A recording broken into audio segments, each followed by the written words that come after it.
Well, it's lovely to be out on such a sunny evening in Edinburgh, but it's a shame that we have to be out tonight protesting against the two-child cap and the rate clause.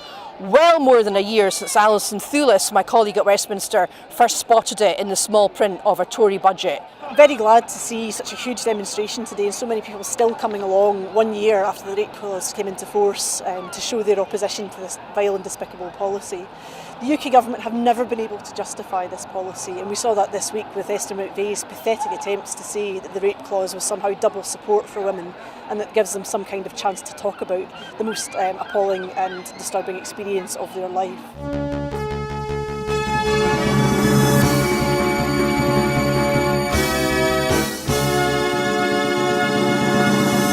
As you can see behind me, we're at the very beginning of the All Under One Banner rally. You can obviously hear the pipers behind me as events are about to kick off.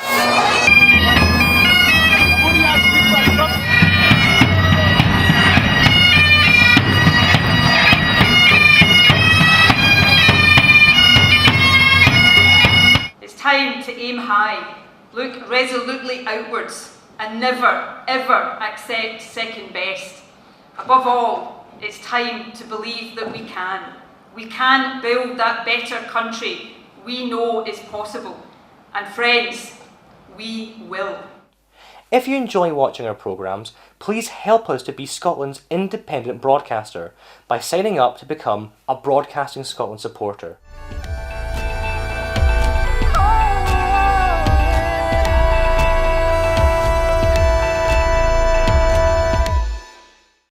Wherever you stand, get the fresh view of what's happening in Scotland with iScot. Celebrate everything about our country with intelligent, in-depth insight from lifestyle, culture to puzzles, and all the opinions you'll need. Whether it's digital or by post, subscribe now to iScot.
cost-efficient levels of freight traffic, which are critical to its base load and making it commercially viable. And that's something which any party who is considering establishing a ferry route between Scotland, whether it be between Scotland and Ireland or Scotland and the Netherlands or anywhere else, would have to make sure that it was commercially viable and had a customer base that it could sustain it going forward. But we will always engage with parties who are interested in looking at having direct ferry links with Scotland to other parts of Europe, but it will always be on the basis that it needs to be commercially viable as an operation. Brian Whittle, to be followed by Colin Smith. Brian Whittle. Thank you, Presiding Officer. Could I just say we already have a viable ferry option between Scotland and Ireland out of the busiest port in Scotland, which is Cairnryan. It's being hampered by poor road infrastructure and rail infrastructure in the southwest of Scotland. And given the fact that the investment in the southwest of Scotland is far less than the rest of Scotland, can I say to the Cabinet Secretary, if he just looked at the 75, 77, 76, 70 and the rail link down there, it would resolve an awful lot of the issues, especially around the need for infrastructure, given the Ayrshire growth deal. I wonder where we are in those considerations. Cabinet Secretary. Well, Presiding Officer, the member will be well aware of the South West Scotland Transport Study, which has looked at a whole range of interventions in terms of improving transport infrastructure in the southwest of Scotland, and that will then feed into the STPR process. We've been consulting on that over the summer months. There was a request for that to be extended, and we've extended it for a further 4 weeks to make sure that as many members of the public and interested stakeholders have an opportunity to feed into that process in order to get it right.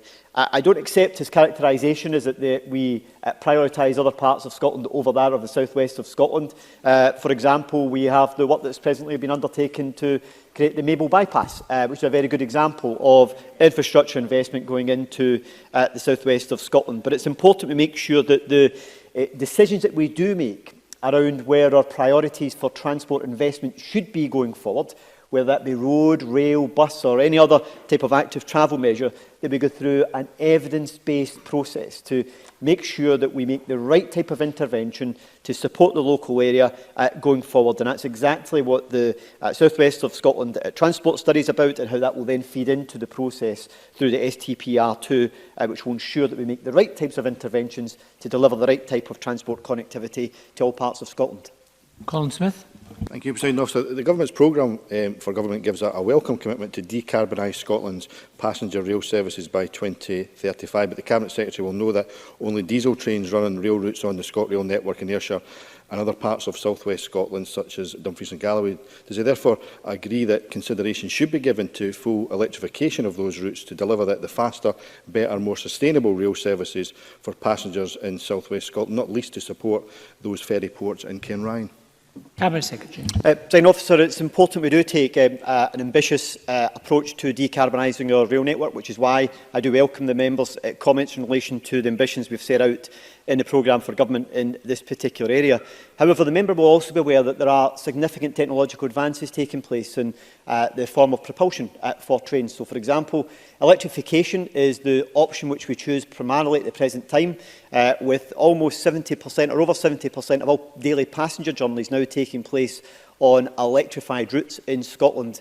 And we've also given a commitment to look at further electrification within Scotland. However, there are also advances in battery-powered trains and also in hydrogen trains. And we're already taking forward work with a number of parties to look at how we can explore their use within the Scottish network. So electrification will be part of it, but also different forms of propulsion in the form of hydrogen and battery will also fit that mix in order to make sure that we decarbonise our rail network by 2035. Number 3, James Dornan. To ask the Scottish Government how much financial support the UK Government is providing for Scotland's R100 superfast broadband programme. Minister Paul Wheelhouse. All regulatory and legislative powers in telecommunications, including for broadband services, are scheduled as being wholly reserved to UK Parliament under the provisions of the Scotland Act 1998. Despite its reserved responsibilities, at present the UK Government has chosen to commit only £21 million, or just 3.5% of the total investment of £600 million required for the Reaching 100% programme, with the Scottish Government committing the remaining £579 million from our devolved resources, or 96.5% of the total funding required for the programme. I thank the Minister for that extremely disappointing response. It's a strange way to treat one of the so-called family of nations that we were told we were some time ago. Can the Minister advise how this level of funding compares, though, with investment by the Westminster Government in broadband and fibre in other parts of the UK? Minister. I certainly share James Dornan's disappointment with the response, but I think for the reason that we're both disappointed that, well, the UK Government has made the rather substantial sum of £150 million available to help them deliver Northern Ireland's superfast broadband programme, almost 91% of the programme's total cost. Scotland and Wales have largely been left out of the picture, with the R100 programme receiving just 3.5%, as I said in my original answer, of its total cost, and Wales's own superfast broadband aspirations being funded entirely by the Welsh Government and EU funding. So I hope we can have a positive relationship with the new DCMS ministerial team, but I hope they do reflect on the actions of their predecessors and look to increase the support to both Scotland and Wales to deliver our broadband aspirations. Jamie Green. Mr Dornan might be pleased to learn actually that if you look at the DSSB programme, which delivered 95% of households with broadband, the UK Government contributed £120 million towards that versus just 60 from his own government, if he wants to look at numbers. But the reality is here that the Scottish Government made a commitment for R100. They didn't have to, but they made the commitment. They promised £600 million, but not a penny of it has been spent yet. They've said it will be delivered by 2021. That's now by the end of 2021. So let me ask the Minister, when will it be delivered? When will contracts be signed? Because that's what people really want to know. Minister. Thank you, Presiding Officer. I have already made clear to all members in the Chamber that we have outlined a timetable for reaching a decision on awarding the contracts for R100. That is due to happen by the end of this calendar year, and we're in the near future going to be able to select preferred bidders. It is in the middle of our procurement exercise. I've explained this to numerous of Jamie Green's colleagues that we cannot break embargo on a commercial contract negotiation in a procurement process, which I hope he would understand. We have committed to give information as soon as we are able to do so, and I repeat that commitment today. But what I would say to him, and he refers to the amount of funding that comes from the Scottish Government, I think he'll find, if he goes back and looks at the numbers, if he adds Highlands Islands Enterprise, Scottish Government support and local authorities funded through Scottish Government, he will see that Scottish Government has put in more resource than the UK Government has into DSSB. And it's interesting to see a member of the Conservative benches now seemingly taking credit for DSSB when we've been criticised for the last 3 years for so-called failure to deliver. Perhaps now Mr Green will acknowledge the DSSB has been a great success, and in Inverclyde, I know an area close to his heart, 97.4% of premises in Inverclyde have access to super-fast broadband speeds. Question number 4, Gordon MacDonald. Scottish Government, what support can be given to the City of Edinburgh Council to manage traffic congestion across the city, especially during periods where visitor numbers dramatically increase? Cabinet Secretary. The Scottish Government, through Transport Scotland, supports the City of Edinburgh Council by working with the Council and transport providers to promote public transport as a viable option for visitors and local residents.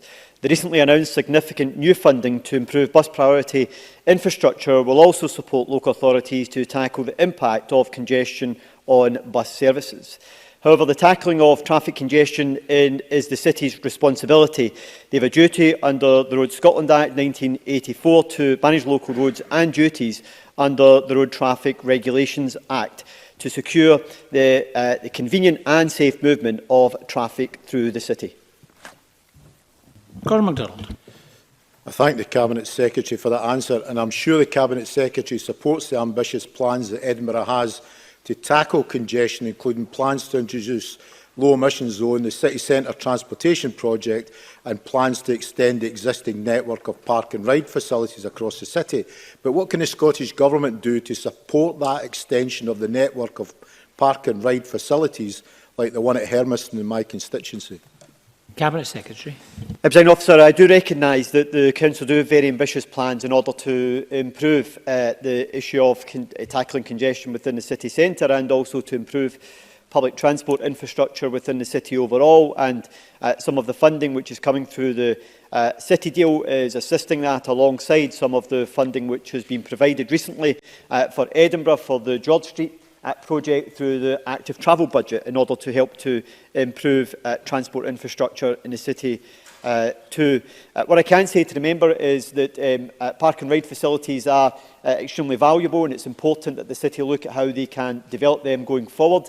The bus partnership funding, which we announced as part of the programme for government, would be one area that local authorities such as Edinburgh could look at for support in developing bus infrastructure to improve bus journey times and to improve patronage levels. And of course, they could look at how that ties into park and ride facilities. So the over £500 million that we've committed through the bus partnership scheme is one route which the city could use in the years ahead in order to help to support the provision of park and ride facilities alongside bus infrastructure. Question 5 has been withdrawn. Question 6, Edward Mountain.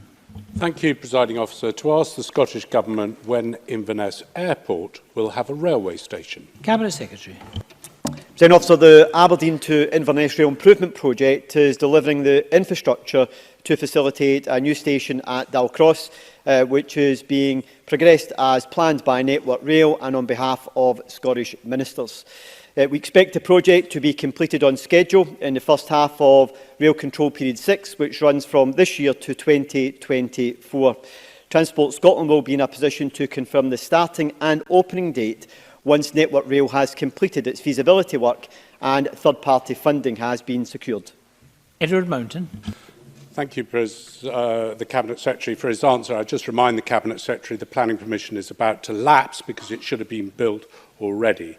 Now, as the proposed station will be over a mile from the airport, will the price of a train ticket to Dalcross include free travel onto the airport on a shuttle bus?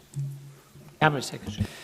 Officer, in relation to his latter point, any matters will have to be considered as part of any proposals brought forward by Hightrans, who are the promoters of this particular project, and how they wish to take that forward.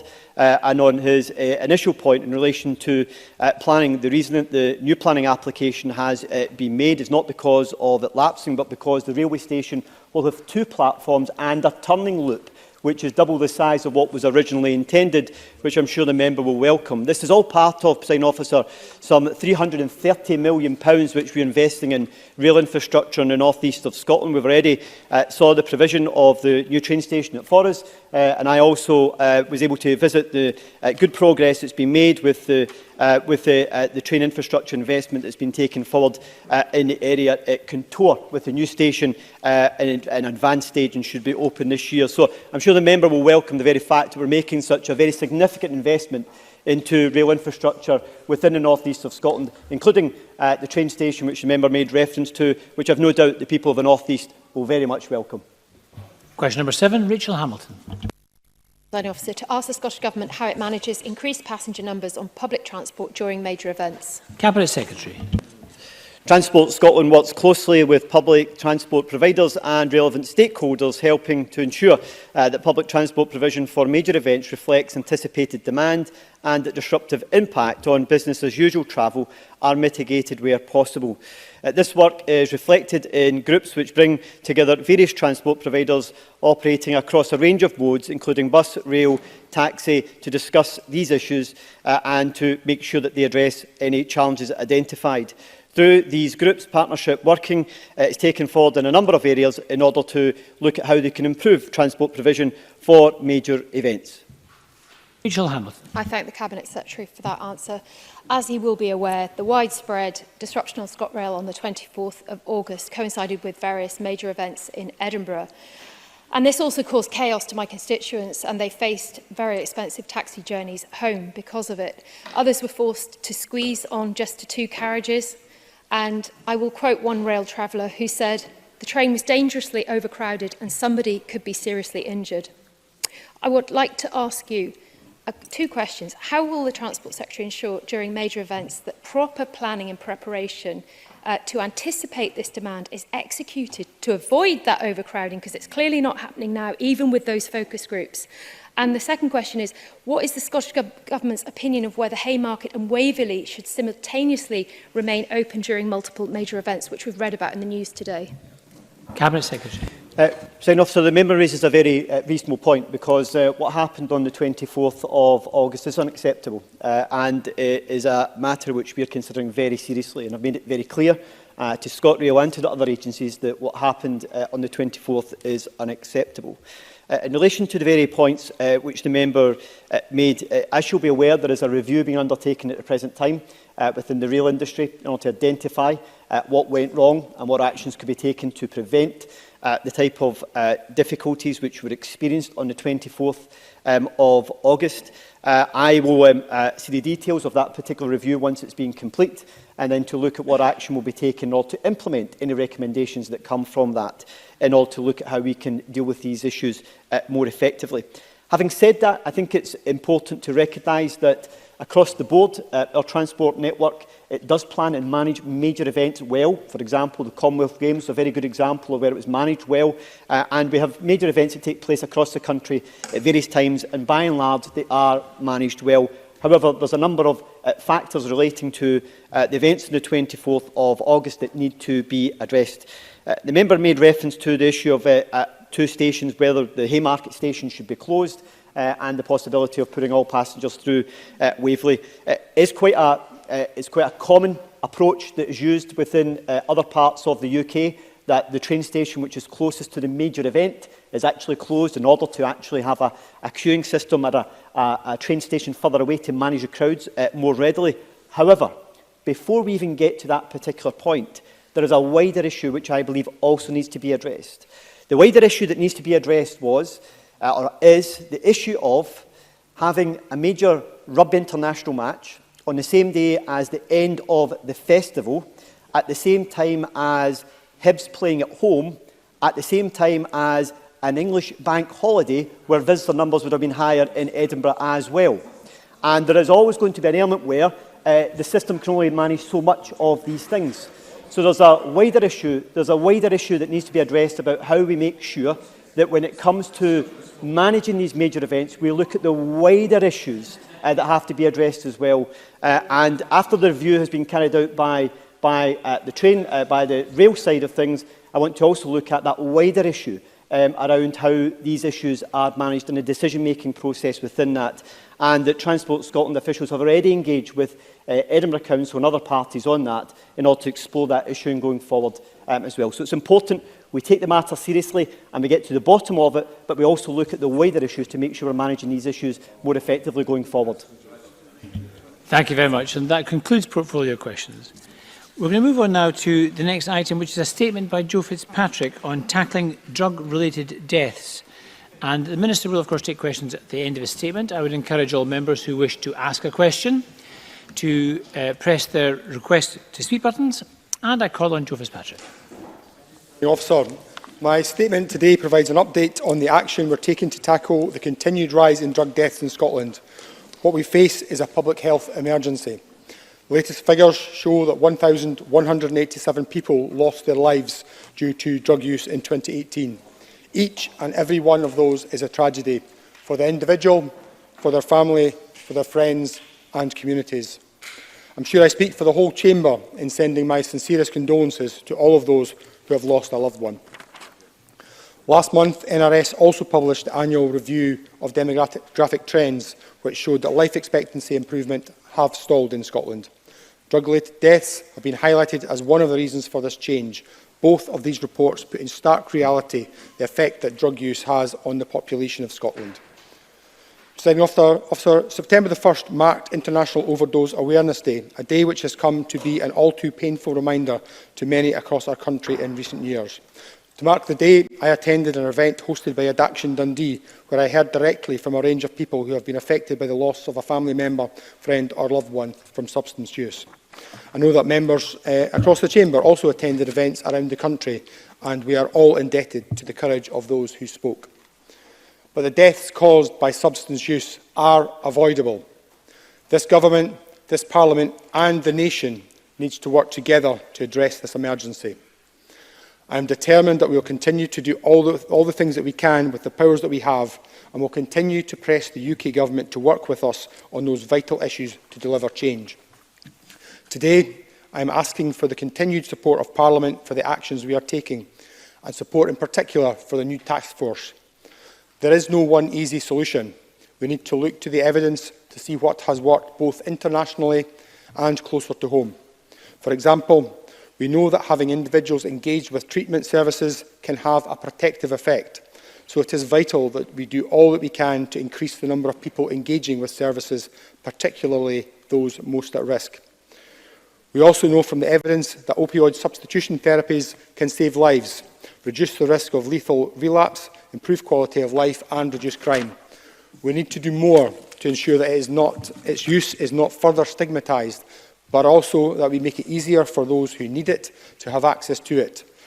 That is whether it be through the low threshold service or doing more to address the high levels of discharge from some services, as well as ensuring people are on the optimal dose.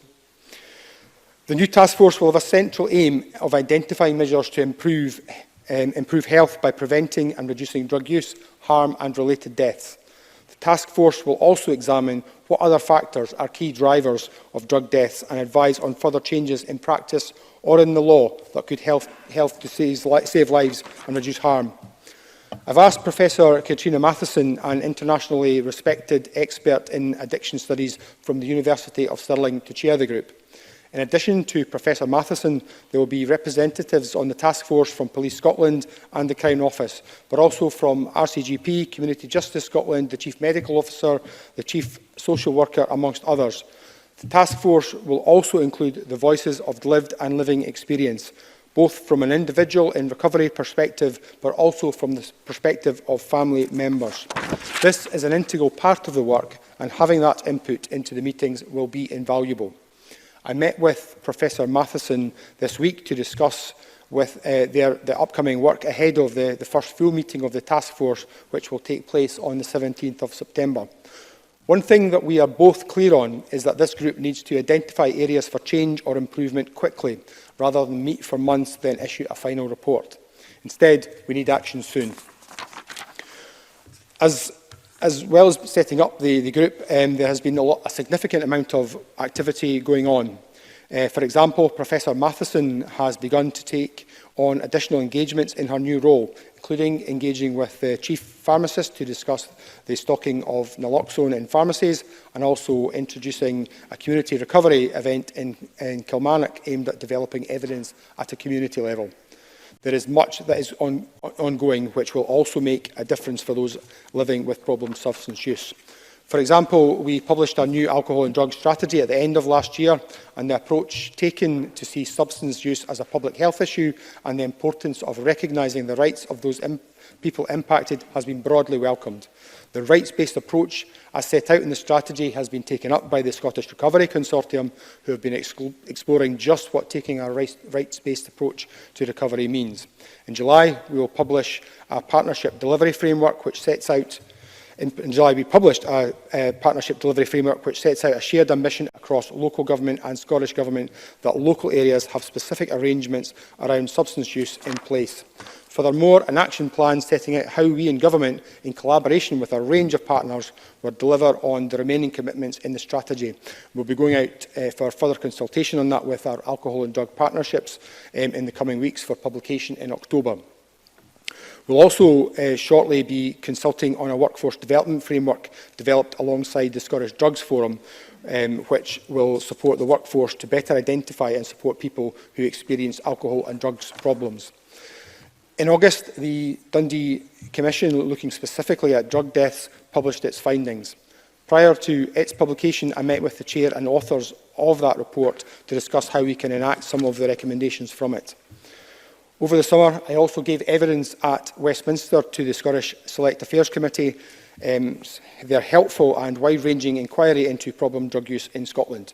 Thus far, the Home Office have failed to give evidence, which is frustrating because drugs law affecting Scotland's ability to take a public health approach is reserved. In August, the ONS published the latest figures for drug-related relating to drug poisoning in England and Wales, which showed that there were at the highest level on record. With figures like these, surely this is an issue that we should be able to work together across parliaments on. I contacted the previous Home Secretary following the publication of the Scottish figures, and have since written to the new Home Secretary twice asking the UK Government to engage with us, including an invitation to take part in a summit on this vital issue. And so far, I have not had a response. I'm adamant that this should not be a political nor a constitutional issue, and I would very much welcome a commitment from the UK Government to work with us. One of the areas that was the focus of my session at the inquiry, and indeed which has become up numerous times since the publication of the drug death figures, is around the introduction of an overdose prevention facility in Glasgow. I visited such a facility in Paris in June, and I'm convinced by the evidence that it could make a massive difference to many of the most desperate circumstances. We've repeatedly asked the UK Government to allow us to move forward with the introduction of this type of service, and it was raised by the First Minister at our first meeting with the Prime Minister. But while important, as such, this is not the answer to all of our problems. As I've said before, we need to be open to exploring new ideas, supported by evidence which might make a difference. One such proposal is the introduction of a heroin-assisted treatment service, which the Health and Social Care Partnership in Glasgow are progressing and which is expected to open later this year. While only able to treat a small number of people compared to an overdose prevention facility, providing the option of prescribed heroin to some of those people who have been in and out of treatment services for a number of years could be the difference between life and death for them. Another area that the task force will look at is around drug testing, and as has been offered at a number of festivals and other sites in England. Recognising the problem, however, is only the first part of the solution. Since 2008, we've invested nearly £800 million to tackle problem alcohol and drug use. And in our programme for government, we've allocated a further £10 million over the next 2 years, specifically to support local services and provide targeted support. This is in addition to the £20 million per year which was delivered through the programme for government since 2017 and which is continuing to make a difference to treatment services. This is new money which will go towards initiatives that will change and improve the lives of those affected by problem substance use. It is money that will allow our new task force to support Pathfinder projects, test new approaches and drive forward specific work to improve the quality of services based on evidence. This will allow us to establish joint working protocols between alcohol and drug services and mental health services with the aim of improving access and assessment and outcomes for individuals and develop and test integrated services for mental health, alcohol and drug use. Further, it will aid us in developing a new national pathway for opiate replacement therapies, which will increase the effectiveness across the country. Crucially, this will help us to reduce the stigma associated with its use. I know that health spokespeople across this Parliament want to make progress on this area, and I welcome that in advance of the first meeting of the Drug Death Task Force, you have accepted an offer from Professor Matheson to meet and discuss the subject. Having cross-party support will be vital as we try to address this tragic loss of life and improve the health of those most impacted by problematic substance use.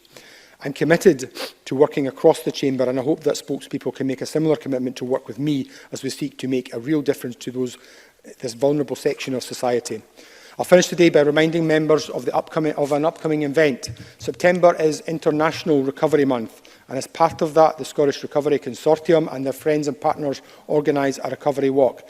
This year, the walk will be taking place in Inverness on the 21st of September, and I'll be there as I was in Glasgow last year and Dundee the year before, and I'm sure it will be a fantastic celebration of all things recovery.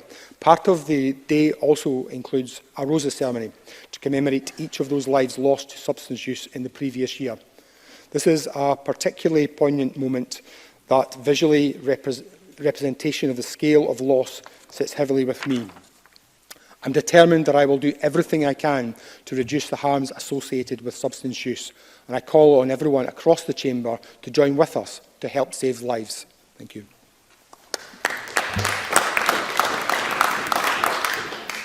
Thank you very much. There's a lot of interest in this debate, as you can imagine, so I could encourage all members to keep their questions and the answers concise. Miles Briggs.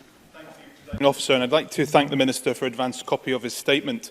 We all agree that we need to develop a radical new approach to address the drug deaths emergency and increasing drug misuse facing individuals, families and communities across our country. And I wish the task force members well and hope they can help take forward a consensus and drive real and positive change.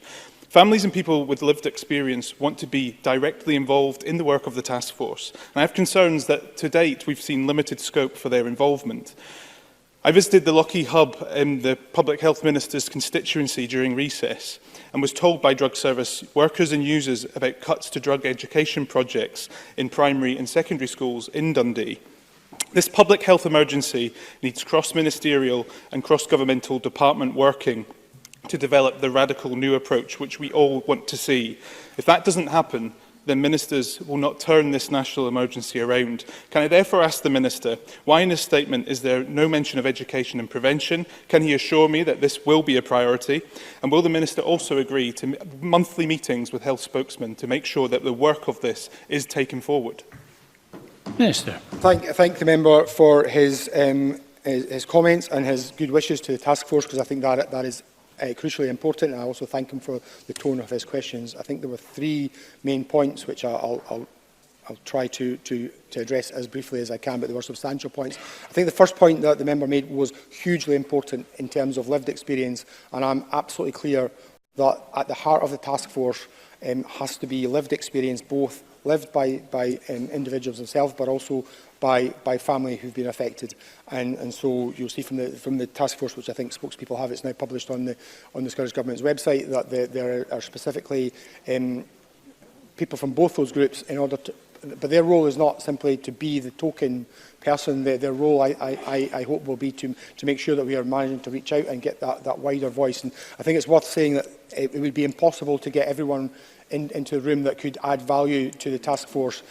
So I think as the task force goes on, and I'm sure Katrina Matheson will be happy to discuss this with members, spokespeople, they would be expected to look to out with their number for other expert advice. And there's, we could have had a huge number of people who can add to this, and I think it's important that we hear all of those voices, but lived experience and living experience is absolutely crucial. In terms of education, it's obviously impossible to get everything into a statement as we have today. So I think, as I say, if you speak to Katrina, I'm sure she'll be open to the particular points. I think education is very important.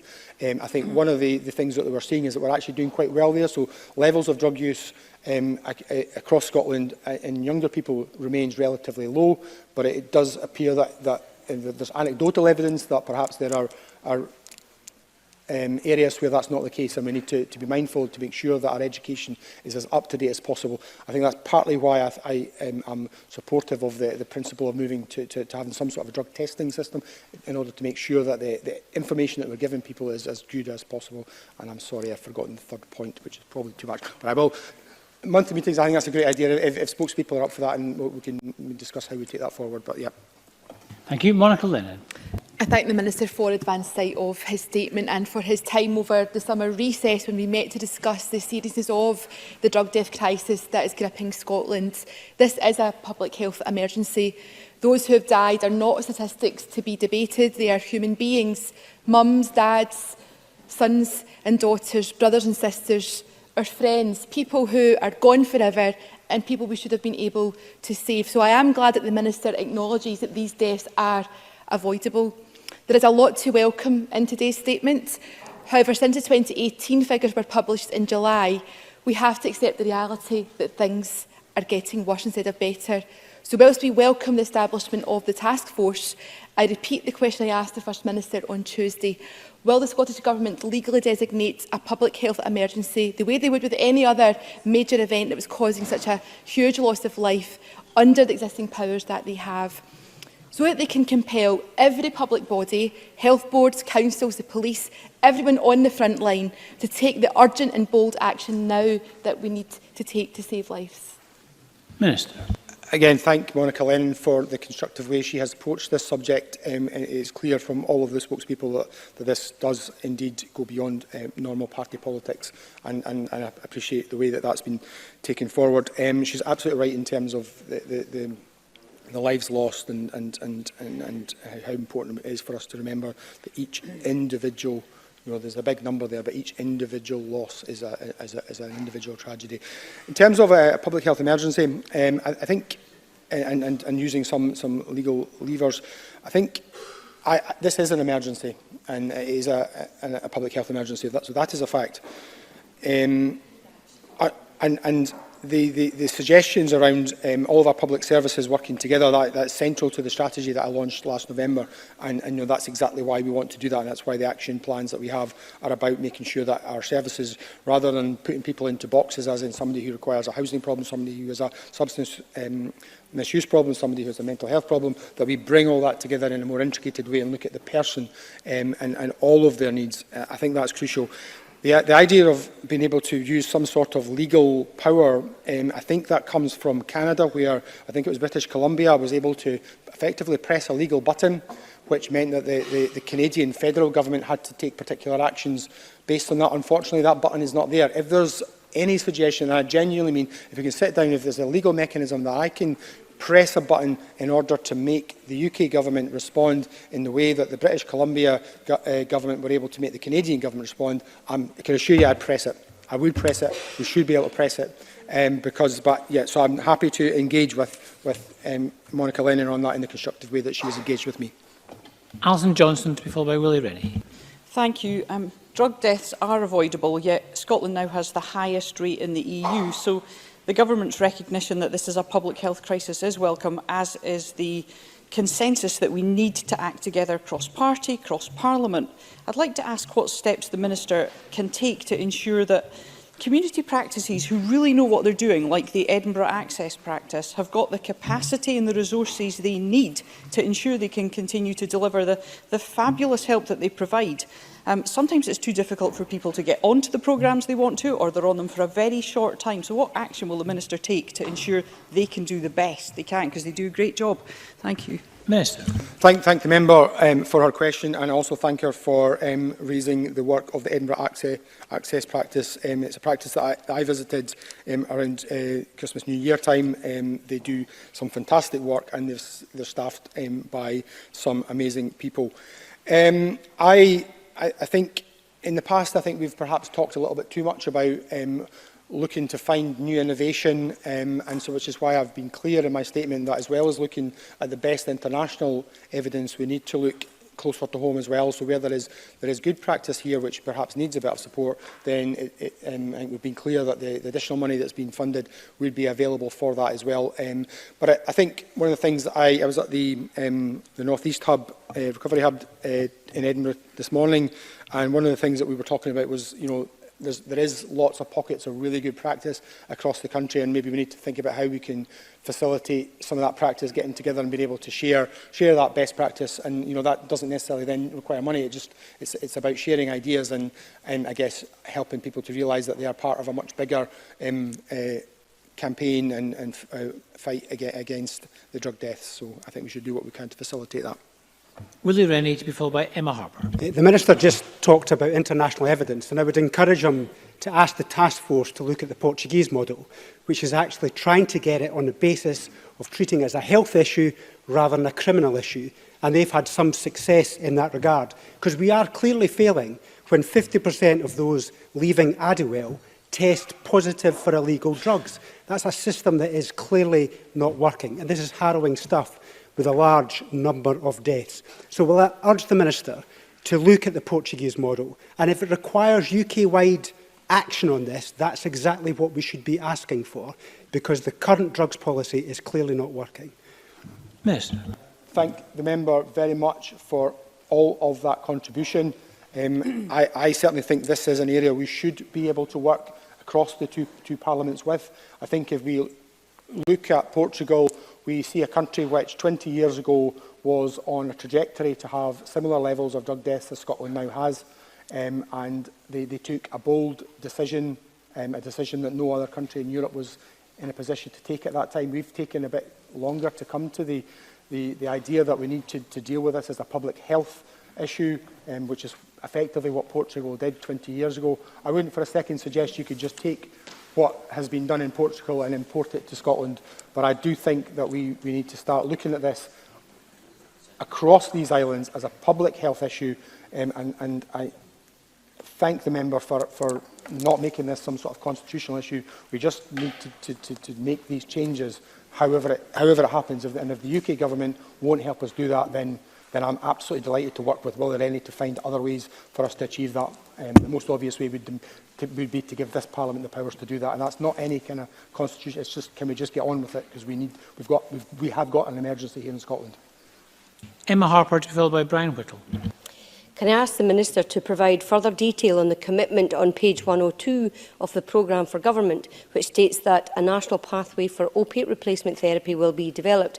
And can he outline whether this plan includes the prescribing of Buvidal, which has shown to reduce some stigma associated due to its method of administration? Minister. Thank the member for that question. She is absolutely right. SMC published advice recommended Buvidal as a therapy for adults and adolescents aged 16 or over with a dependency on opioids such as heroin and morphine. I think it is really important that there are a range of options for people. Clearly, the decision about what is best for someone is a discussion between the individual and their clinician, and that is how that should be taken forward. But it is good that there is now another option that they can discuss. Brian Whittle, to be followed by Rona Mackay. Thank you, Presiding Officer. Can I start by just saying to the Minister that sort of contrary to your assertion, there's no collaboration between Westminster and Scottish Parliament. Members of the Health and Sport Committee, who are all in here today, actually have been taking part in the Scottish Affairs Committee investigation at Westminster. So I do think the Scottish Parliament and Westminster are actually starting to work together on this. But what I wanted to ask was, with any tragic death, there is a huge impact on the family and the community. So I wanted to ask the Minister, what consideration has the Scottish Government given to support for those suffering the aftermath of such a tragic loss to drugs and alcohol addiction? Minister. First of all, I do appreciate that there is good work going on between the Scottish Affairs Committee and the Health Committee, and there's been a number of exchanges there. My issue is with the UK Government. Drugs policy remains reserved. If we don't want to have that constitutional argument about it being devolved here, then can the UK Government please sit down with us, at least answer the request to sit down and have a meeting to discuss how we can make some of these public health approaches, which the evidence shows will make a difference. I should probably add, in terms of some of those approaches, that is part of the area that the task force will look at. So it will look beyond our powers as to what might make a difference in Scotland. Because if, at the end of all those discussions, the way forward is that ultimately Westminster decide to devolve those powers to this Parliament, then I think we should be ready in order to rise to that challenge and look for what will make a difference. So I think that's really important. And I've now forgotten the members. And I think that is also a very important point. That's why I was clear that, as well as having someone with direct lived experience on the task force, that there is someone with that family experience central, sitting in at the core of the meeting. But again, it's also, of course, important that we make sure we get that wider voice of families. I think it's absolutely crucial. Families feel the devastating tragedy of loss, but they can also be part of the solution in helping prevent deaths in the future. So you're absolutely right, and that's why they're there and central in the task force. Rona Mackay, to be followed by Neil Findlay. Thank you, Presiding Officer. I welcome the Minister's statement and the Programme for Government's announcement of an additional £20 million of funding to be invested to help tackle the crisis. I appreciate this was touched on in the Minister's answer to Monica Lennon, but could the Minister expand on how the Scottish Government is engaging with wider public service agencies to address issues such as poverty, poor mental health and homelessness to prevent drug-related deaths? Minister. I'll try and be quicker than I might be, given that some of it was answered before. The member is right, and I think I was discussing today some 80% of people with drug issues will have other challenges, whether it be mental health issues, homelessness issues, and it is really important that we look to work together. So that will be one of the things that the Drug Death Task Force will look at, supporting Pathfinder projects, test evidence-based approaches to drive forward specific works to improve the quality of service, and I think that's really important. The joint protocols working between alcohol and drug services and other services, whether it be mental health or poverty issues, some of which are not within this Parliament's control. Today at the Recovery Hub, I was hearing how they have had to massively increased the number of food vouchers that they've had to provide to people because the individuals have been sanctioned. We've got services which are just not understanding the challenges of someone who is in recovery or in treatment, and we need to do better. Neil Findlay, to be followed by Stuart McMillan. Presiding Officer, I work with anyone on this issue because this is one of the most important issues in Scotland at the moment, but that must not stop us from holding ministers to account for their action or inaction. So can I ask the Minister why in his statement there's no mention of the HIV outbreak in Glasgow at present? Can I ask the Minister to confirm that there is someone on the task force who has lived experience, who is either a current or former drugs user, so that they can have their input? Can I ask why the task force hasn't met 6 months after it was announced? And finally, can I ask the Minister, does he support the Portuguese model of decriminalisation?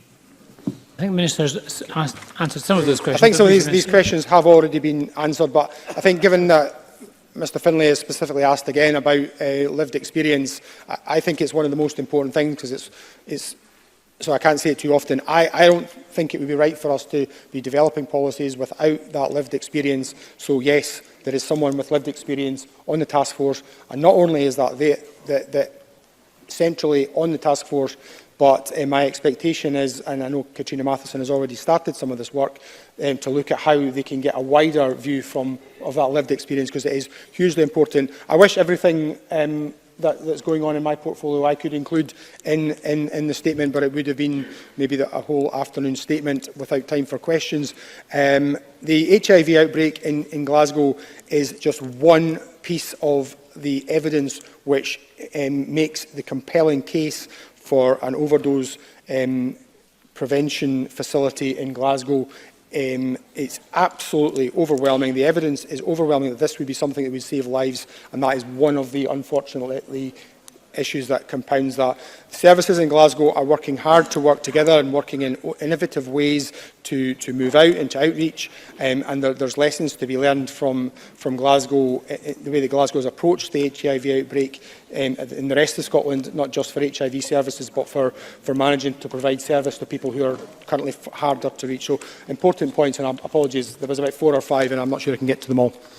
Thank you. I'm going to apologise to Stuart McMillan. We're not going to have a chance, I'm afraid, to call your question. And apologies also to the 5 other members, Polly McNeill, Shona Robinson, Gail Ross, Annie Wells and Jenny Mara, as we've not had time to be able to take your questions this afternoon. But we have to move on to the next item, which is going to be a debate on a motion 18695 in the name of Michael Russell on avoiding a no-deal exit from the EU. I would invite members who wish to contribute to this debate to press their request to speak buttons, and I call on Michael Russell. Thank you, Presiding Officer. Today, the Scottish Parliament has the opportunity to add its voice to those from across these islands who are urging the Prime Minister to pull back from the brink of inflicting major damage on our country, our prospects and our reputation. There's no doubt that in less than 2 months' time, unless he is stopped, the Prime Minister intends to take Scotland and the UK out of the EU without a deal. To do so, he has executed a shabby sleight of hand by attempting to prorogue the Westminster Parliament in order to silence any opposition. But to their credit, many members of the House of Commons across parties, and including the Conservatives, though alas not the Scottish Conservatives, are working together to prevent him having his way. Presiding Officer, that situation is both a challenge and an example for each and every one of us here. As representatives of Scotland, chosen by Scottish voters, we have to decide who we stand with. Do we defend basic democratic principles, or do we crumble at the onslaught of the ultra-Brexit fanatics? My party is committed to stopping no deal. I know that other parties in this chamber are in the same position, the Labour, the Liberal Democrats and the Greens. The question today is, what will the Scottish Conservatives do? Do they stand for Scotland and for democracy, or for their UK leader and their UK party? Clearly, they are answering that already. Or for their UK leader and their UK party, and for nothing else. I hope, allow me to make some progress. I hope that when we come to decision time, we can present the unanimous view of a united Scottish Parliament. united in saying to the Prime Minister, you have no mandate for a no-deal Brexit. Under no circumstances should you inflict such damage on our people, and we condemn your suspension of the UK Parliament. Now, we may hear two arguments from the Tories today that attempt to defeat that important outcome. The first will be that the... I know, yes, of course. Murdo Fraser. I'm very grateful to him for giving way at last. Three times, members in the House of Commons from the Scottish National Party voted down a withdrawal agreement that would have taken us out of Europe without risking no deal. If the withdrawal agreement... Deputy Presiding Officer. Please let Mr Fraser speak. Thank you. Thank you, Deputy Presiding Officer. Members want to intervene in my intervention. They're very welcome to do so. If the withdrawal agreement is reintroduced to the House of Commons, will members of the SNP now support it and avoid the no-deal Brexit that they claim is so important that they avoid? Will they do so?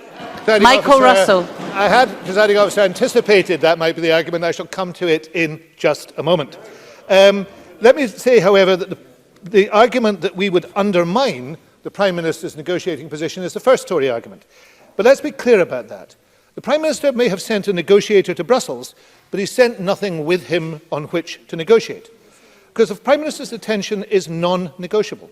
He wants the EU to cast aside Ireland, one of its member states, and imperil the Good Friday Agreement in order to placate the DUP and his faction of hardline Brexiteers. Even his Attorney General has told him that that is impossible. Perhaps even his brother has told him that too. So if the Tories argue that what happens here will weaken Boris Johnson's hand, that isn't true, because there is nothing in his hand. Now, we may also hear, and indeed we've heard it from Mr Fraser, that the problem lies in the opposition benches, because the SNP and Labour and the Lib Dems and the Greens refuse to vote for May's deal, and therefore there can only be a no deal. Now, it would be churlish perhaps to point out to Mr Fraser, but I shall point it out, that actually more Tory MPs voted against the May deal than SNP MPs. But actually that would be true. Yet the real answer to his point lies in the reality of what Brexit will do. Brexit will make the people of Scotland poorer and cut this country off from the European mainstream. And the SNP will never vote for that. The deal negotiated by the previous Prime Minister would have taken Scotland and the UK out of the single market and the customs union. That dreadful outcome doesn't become tolerable just because another Prime Minister is now threatening us with something even worse. In line with both the result of the referendum in Scotland in June 2016 and subsequent repeated votes in this Parliament, the Scottish Government believes the future well-being and prosperity of Scotland and the UK as a whole is best served by staying in the European Union, which means staying in the single market and the customs union.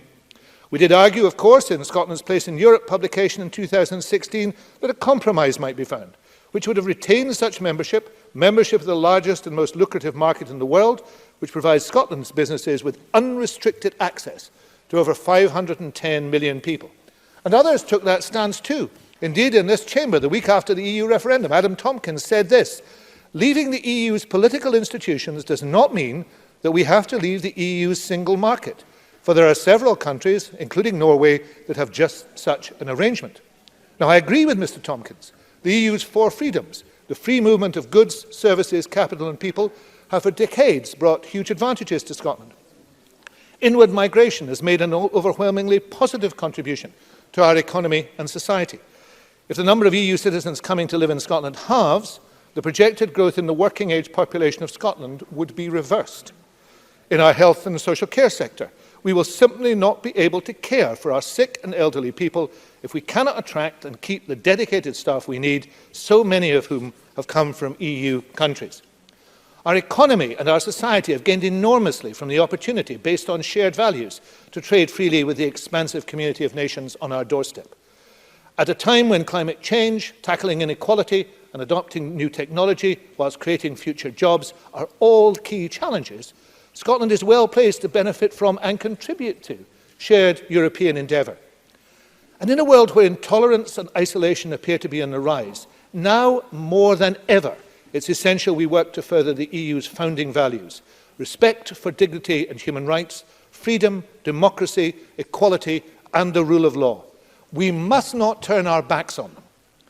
So in our horror at the prospect of no deal, we shouldn't accept for a second that leaving the EU and leaving the single market and customs union is justified.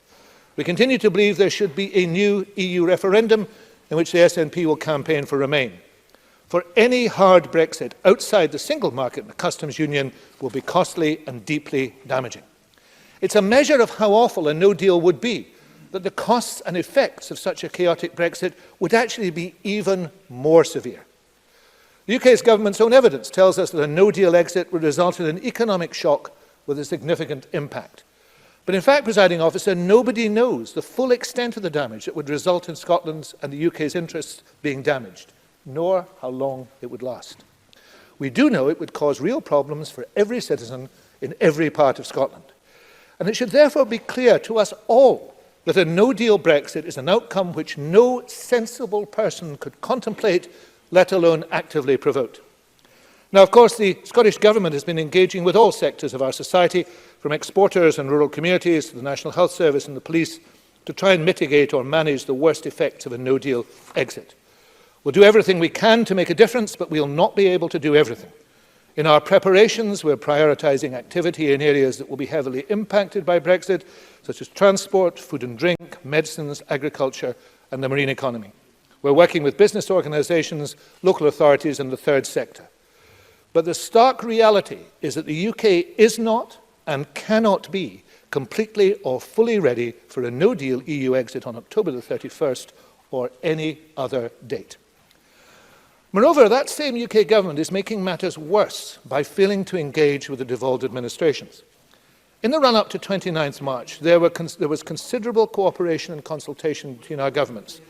No, I won't, not in this moment. I have to make this point, and then I will. We disagreed on policy, but both sides knew we needed to work together. The new UK government has a different approach. Now, it could be that they are simply disorganised, or it may be that they are deliberately keeping the devolved administrations in the dark in order to try and blame them when things go wrong.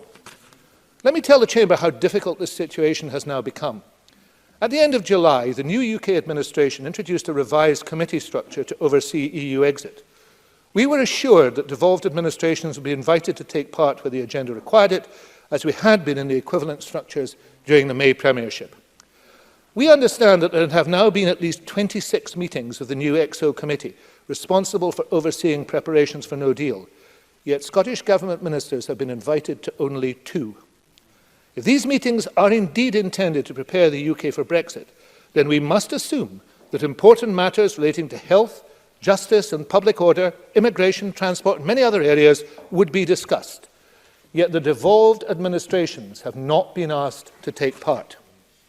Then there is the issue of the Yellowhammer documents, recently the subject of media coverage. In the past, we've seen the versions of these as they developed and changed, and we need to do so as the planning assumptions are always developing and changing. We know that process continues, but the last version we saw was dated the 7th of August, almost a month ago. The Prime Minister told the First Minister when he met her in Bute House on the 29th of July that he would host a JMC plenary very shortly. It hasn't yet happened, and no date is set. The first meeting of the JMC EN since the change of government also hasn't yet taken place, but it's now scheduled for a week today. We will see if it happens. We also await response to a significant number of letters from my Cabinet Secretary colleagues to their UK government counterparts on matters of pressing concern. Over July and August, the Cabinet Secretary for Health and the Minister for Public Health, between them, issued a number of letters about urgent priorities, including no-deal issues. There has as yet been no response.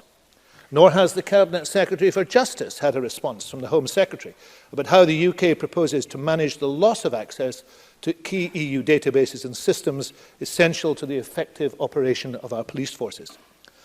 I could go on with examples in the rural economy and across other crucial areas, but let me finish on this.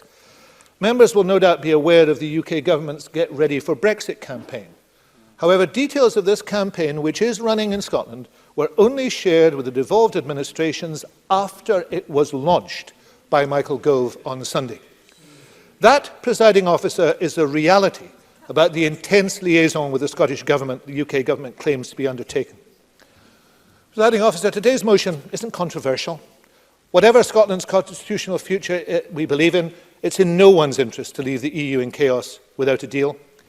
For the final irony is that a no-deal Brexit does not mean the end of the Brexit process.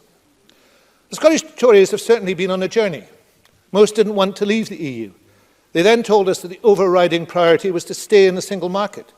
Then they insisted we must accept Theresa May's deal, which would take Scotland out of the single market. And now, are they really going to tell us to give up on democracy too, all in the service of a Brexit that Scotland didn't vote for and which isn't supported across this chamber? We all have different ambitions for Scotland's future. It's no surprise that mine is independence within the EU. But a no-deal Brexit would be chaos for everyone.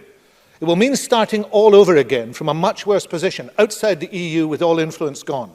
All the issues that bedeviled the long three-year process to date will still have to be addressed. A trade agreement, migration, citizens' rights, a financial settlement. The so-called clean break isn't a clean break at all. It's a messy fit of petulance, the consequences of which will haunt us for years. So whatever divides us, let's unite today. Come together and send a message to the Prime Minister. Presiding Officer, that message is that under no circumstances, should the UK leave the EU without a deal. That is what my motion says, and I commend it to the Chamber. I now call on Donald Cameron to speak to and move Amendment 18695.1. For 7 minutes, please, Mr Cameron. Thank you, Deputy Presiding Officer. May I start by both moving the amendment in my name and by paying tribute to Jackson Carlo and Adam Tompkins, who have spoken on Europe and external affairs for these benches in the past, both hard acts to follow. Before turning to the issues around no deal, I will, if I may, briefly address the subtext, so the part of the Scottish Government's motion about prorogation, because there have been various assertions made in the last week that the UK Government is somehow subverting democracy, repeated today. Now, we've heard much hyperbole about dictatorship in the last week or so, including the First Minister's ridiculous suggestion that the UK Government might even abolish this Parliament, with the implication that the guardians of democracy are instead the SNP. This from a government whose commitment to democracy involves rejecting the result of not just one, but 2 referendums. This from a government whose own referendums bill has been criticised by witnesses at committee as without equivalence in well-functioning parliamentary democracies. And this from a government which routinely ignores votes expressing the will of this Parliament whenever it suits them. So let's have no more lectures on democracy from the SNP, Presiding Officer. Yes. Patrick Harvey. I'm grateful to the member for giving way. He speaks as though the criticism of the UK government and its behaviour has come only from those of us on the pro-independence side, or only from those outside the Conservatives. If the Conservative MSPs in this chamber were working under the constraints of a Boris Johnson whip, how many of them do you think would have been purged by now? Donald Cameron. Well, the short answer, Presiding Officer, is we're not operating under a Boris Johnson whip. Now, in terms of no deal, can I set out the basic principles of our position? The Scottish Conservatives have consistently said we should respect the result of the referendum for the UK to leave the EU. We have always seen a negotiated exit from the EU as the best outcome and the best way to deliver on the referendum result. That was the position in March, when these benches supported Theresa May in her attempts to get the withdrawal agreement through Parliament. And it is true now. We support the UK government's policy to reach a deal with the EU, and given the recent comments of EU leaders, such as Angela Merkel, we believe this remains a realistic outcome. And I disagree with the Cabinet Secretary, not least because there have been talks at a technical level in Brussels only yesterday. David Frost, the UK government's representatives in these talks, has been in the EU capital with a full negotiating team exploring various proposals. And the UK government remains committed to leaving the EU with a deal, and indeed to securing a deal to leave at the European Council on October the 17th. I will give way to Mr Russell. Michael Russell. I'm quite sure the member whom I welcome to his new role believes what he has said, but I wonder if he would then want to contradict the official spokeswoman of the European Commission, who said this morning, this is Mina Andreeva, the official spokesperson, that the British government has made no proposals for ending the Brexit deadlock ahead of a new round of technical talks. So does he disagree with her, or is she lying? Donald Cameron. As he said, there are discussions ongoing, negotiations continue. Now, presiding officer, undoubtedly, time is running out. We are nearing the end, but there is still a good chance that a deal will be struck, and that is where efforts are rightly concentrated. Now, I don't have time, I'm afraid. Even at this point in time, a deal is achievable. And a deal is not just achievable, it is also desirable. This spring, organisations across Scotland wanted a deal. Scottish business wanted a deal. Scottish exporters wanted a deal. Scottish farmers wanted a deal. And there is no reason to suppose that has changed. We have always sought a negotiated exit from the EU, as demonstrated by the fact that in the third meaningful vote, all 13 of our MPs supported the withdrawal agreement. They were the only Scottish MPs to do so and to prevent no deal by voting for that agreement. So it was particularly grating, presiding officer, to hear the First Minister say on Tuesday that SNP MPs will do everything within their power to stop the UK leaving without a deal. Well, let me tell her, there is one very simple way to do that. Get her MPs to back a deal. 3 times. 3 times. 3 times the SNP and others had an opportunity to back a deal earlier this year, and 3 times they failed to do so. Such a deal achieved their key demands. Excuse me, Mr. Cameron. Mr. Cameron is coming to the end of his remarks very soon, so please give him some quiet to so do. Donald Cameron. Thank you.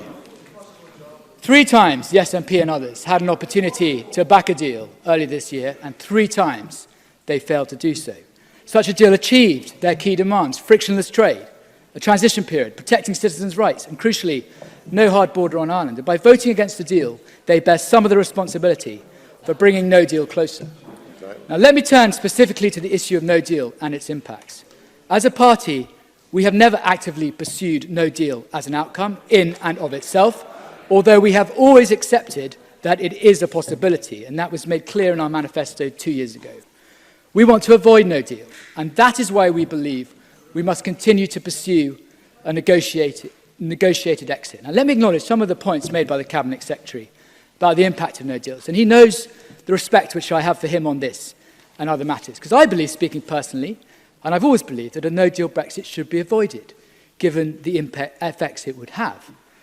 And there are friends of mine on these benches, some of whom will speak after me, who may take a more robust approach than I do. And there is a spread of opinion. There always has been, and we are entirely comfortable with that. But the opposite of no deal is a deal. The route to an orderly departure from the EU is via a deal. And if the Cabinet Secretary and his party truly want to prevent no deal, then they should support the UK government in achieving that. That is where all our energy should be directed at this, the 11th hour. And I urge him and his party, in the interest of Scotland, to support a deal. And if the SNP and others fail to support a deal, and no deal becomes the reality, then we will accept that, and we shall all have to live with the consequences. I now call on Alex Rowley for 6 minutes, please. Thank you, Presiding Officer.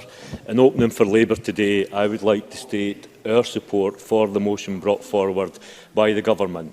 We are clear that a no-deal Brexit must not be allowed to happen, and Labour is doing and will continue to do everything we can to stop such a scenario from happening.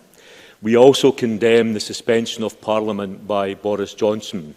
It is obvious to all that this is simply a ploy to block proper democratic scrutiny.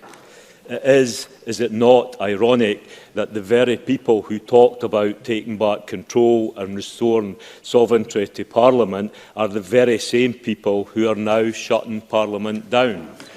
we must appreciate the dangers of allowing any leader to shut down our democratic processes just because they cannot get their own way.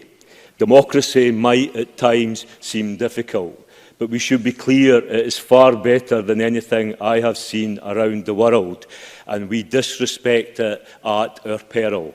And that is why this Parliament here in Edinburgh, today must condemn the actions of Boris Johnson and his cabal, who are demonstrating a total disregard for our democracy.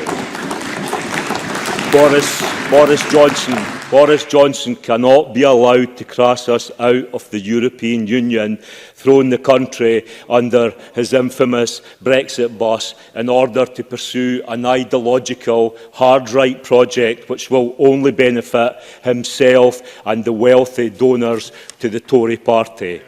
There will be no benefits for hard-working people, hard-working families, when the cost of living runs out of control. The Tories refused to publish their impact assessment that was asked for on how a no-deal Brexit would affect poverty levels in this country. The Poverty Alliance, based in Glasgow, are right to highlight this issue.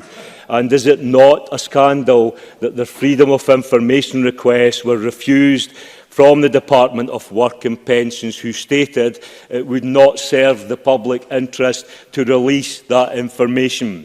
I've got to ask the Scottish Tories in this chamber, where do your priorities lie? Your country, your party, or your career? Our path is clear. The legislative process against this disastrous no-deal plans are underway, and we will support a vote to call a general election so the people can decide. We will support a vote to call a general election so the people can decide our country's future once the bill to stop no deal is law. But this option will only be pursued when we can guarantee no deal is off the table. As Ken Clarke, the former Tory Chancellor, said yesterday, and I quote, "I do think the Prime Minister has a tremendous skill in keeping a straight face while he is being disingenuous." In other words, you cannot trust a word Boris Johnson says. The man is a stranger to the truth. But what of the Scottish Tories, or should I say the Scottish Conservative and Brexit Party? Not one of their MPs, under the threat of expulsion from the Tory party, had the conviction to stand up for Scotland and oppose a no-deal Brexit. And we should be under no illusions. The impact of a no-deal Brexit will be devastating for Scotland, indeed devastating for the whole of the United Kingdom. I understand that people are fed up with Brexit. I understand they just want it to be over with. But it will not be over with if we crash out on Halloween without a deal. The nightmare will just begin. The National Union of Farmers have warned no deal would be a disaster for agriculture. The Royal College of Physicians, health leaders and indeed the UK Government itself, Presiding Officer, have all warned of the risk of food and medicine shortages. And the TUC are explicit about the threat to our economy, to jobs and the threat to hard-won workers' rights. And as Jeremy Corbyn said this week, a no-deal Brexit is really a Trump-deal Brexit, leading to one-sided US trade deal that will put us at the mercy of Donald Trump and big American business. This is not what the people voted for in 2016, and that is why we must go back to the people so that they can make an informed decision based on the facts. And I want to be clear. Remain must be an option on that ballot paper. Scottish Labour will support and campaign for Remain. Remain and reform within Europe, alongside Remain and reform within the United Kingdom. For the fundamental question is, what best meets the needs and aspirations of the Scottish people. Nobody voted for food shortages or job losses. We must continue to do everything in our power to resolve the Brexit crisis. And when no deal is securely taken off the table, Labour will give the people the option to have their say. Thank you. Before we move on, I did hear some name-calling during the contribution from Mr Rowley. Can I say I wish all members to treat other members with respect, and I don't believe name-calling from seated positions and loud voices is appropriate in this chamber. I call Ross Greer for 6 minutes, please. Thank you, Presiding Officer. The last few weeks, and in particular the last 48 hours, have seen a level of chaos descend on Westminster that even those of us using the most imaginative rhetoric in 2014 could scarcely have suggested. Phrases like constitutional crisis are overused in UK politics, but that's exactly what we're now in the grips of. Britain's executive and legislature are at a level of conflict that we just haven't seen in the modern era. A conflict that's now playing out not just in Parliament and in the media, but in the courts, both in Edinburgh and in London. The days where we described events like the 2011 pasty tax budget as an omnishambles seem almost quaint.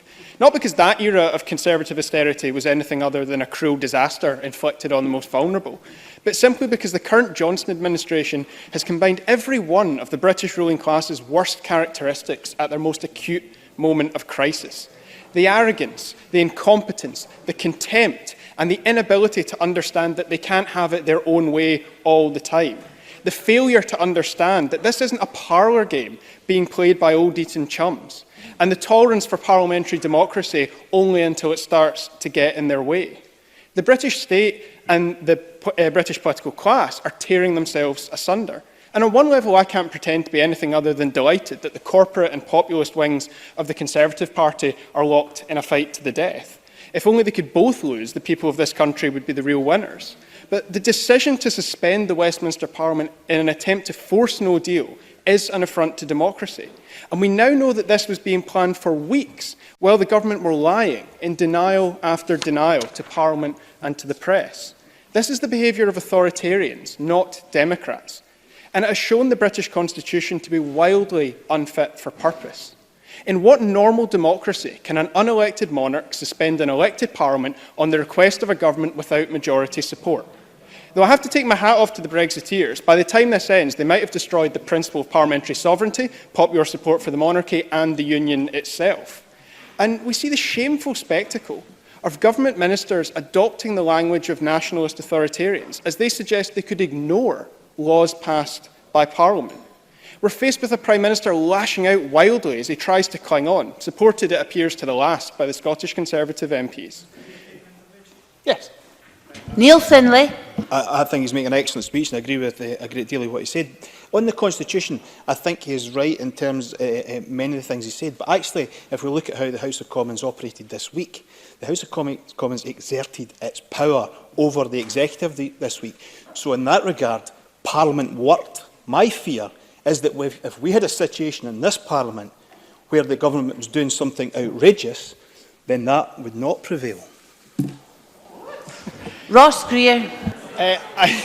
I think Mr Finlay makes a fascinating point for a separate theoretical discussion about the constitutional setup in this Parliament. The reality is the UK Parliament has had to fight a last-minute, final-ditch effort against its own suspension by an executive that is out of control. I mean, we've moved beyond lies and deceit and demonising opponents as traitors. We've now moved into the territory of a government that is deliberately trying to override Parliament, despite lacking support for doing so.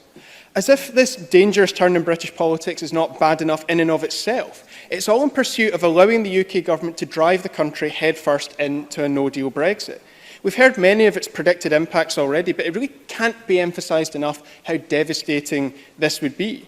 The UK would face shortages of medicines, particularly those that just can't be stockpiled for any significant length of time. This is a severe risk for anyone in the UK that relies on medication to control or treat conditions that they have. It is genuinely life-threatening. It's already caused a huge amount of anxiety. People with cancer, diabetes, epilepsy, people already having to deal with serious health conditions made to suffer even more uncertainty. And what's the government's response? Leader of the House of Commons, Jacob Rees-Mogg, when questioned on no-deal mortality rates by a respected doctor who was involved in drawing up the government's own Operation Yellowhammer no-deal planning, accused the man of being a Ramoner. The government is turning on its own professional advisers because they dare to tell the truth and they dare to question the government's rhetoric. There would also be shortages of food.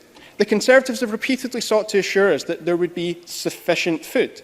But there isn't sufficient food for millions of people in the UK right now. An estimated 8.5 million people struggle to eat enough week by week in one of the richest nations on earth. Millions rely on food banks, often after suffering directly at the hands of callous Tory benefit sanctions. How will these people fare under a no-deal Brexit? Food bank charities already rely on donations, on the goodwill of others. How long will that last when the shelves start to go empty, when the price of food spikes?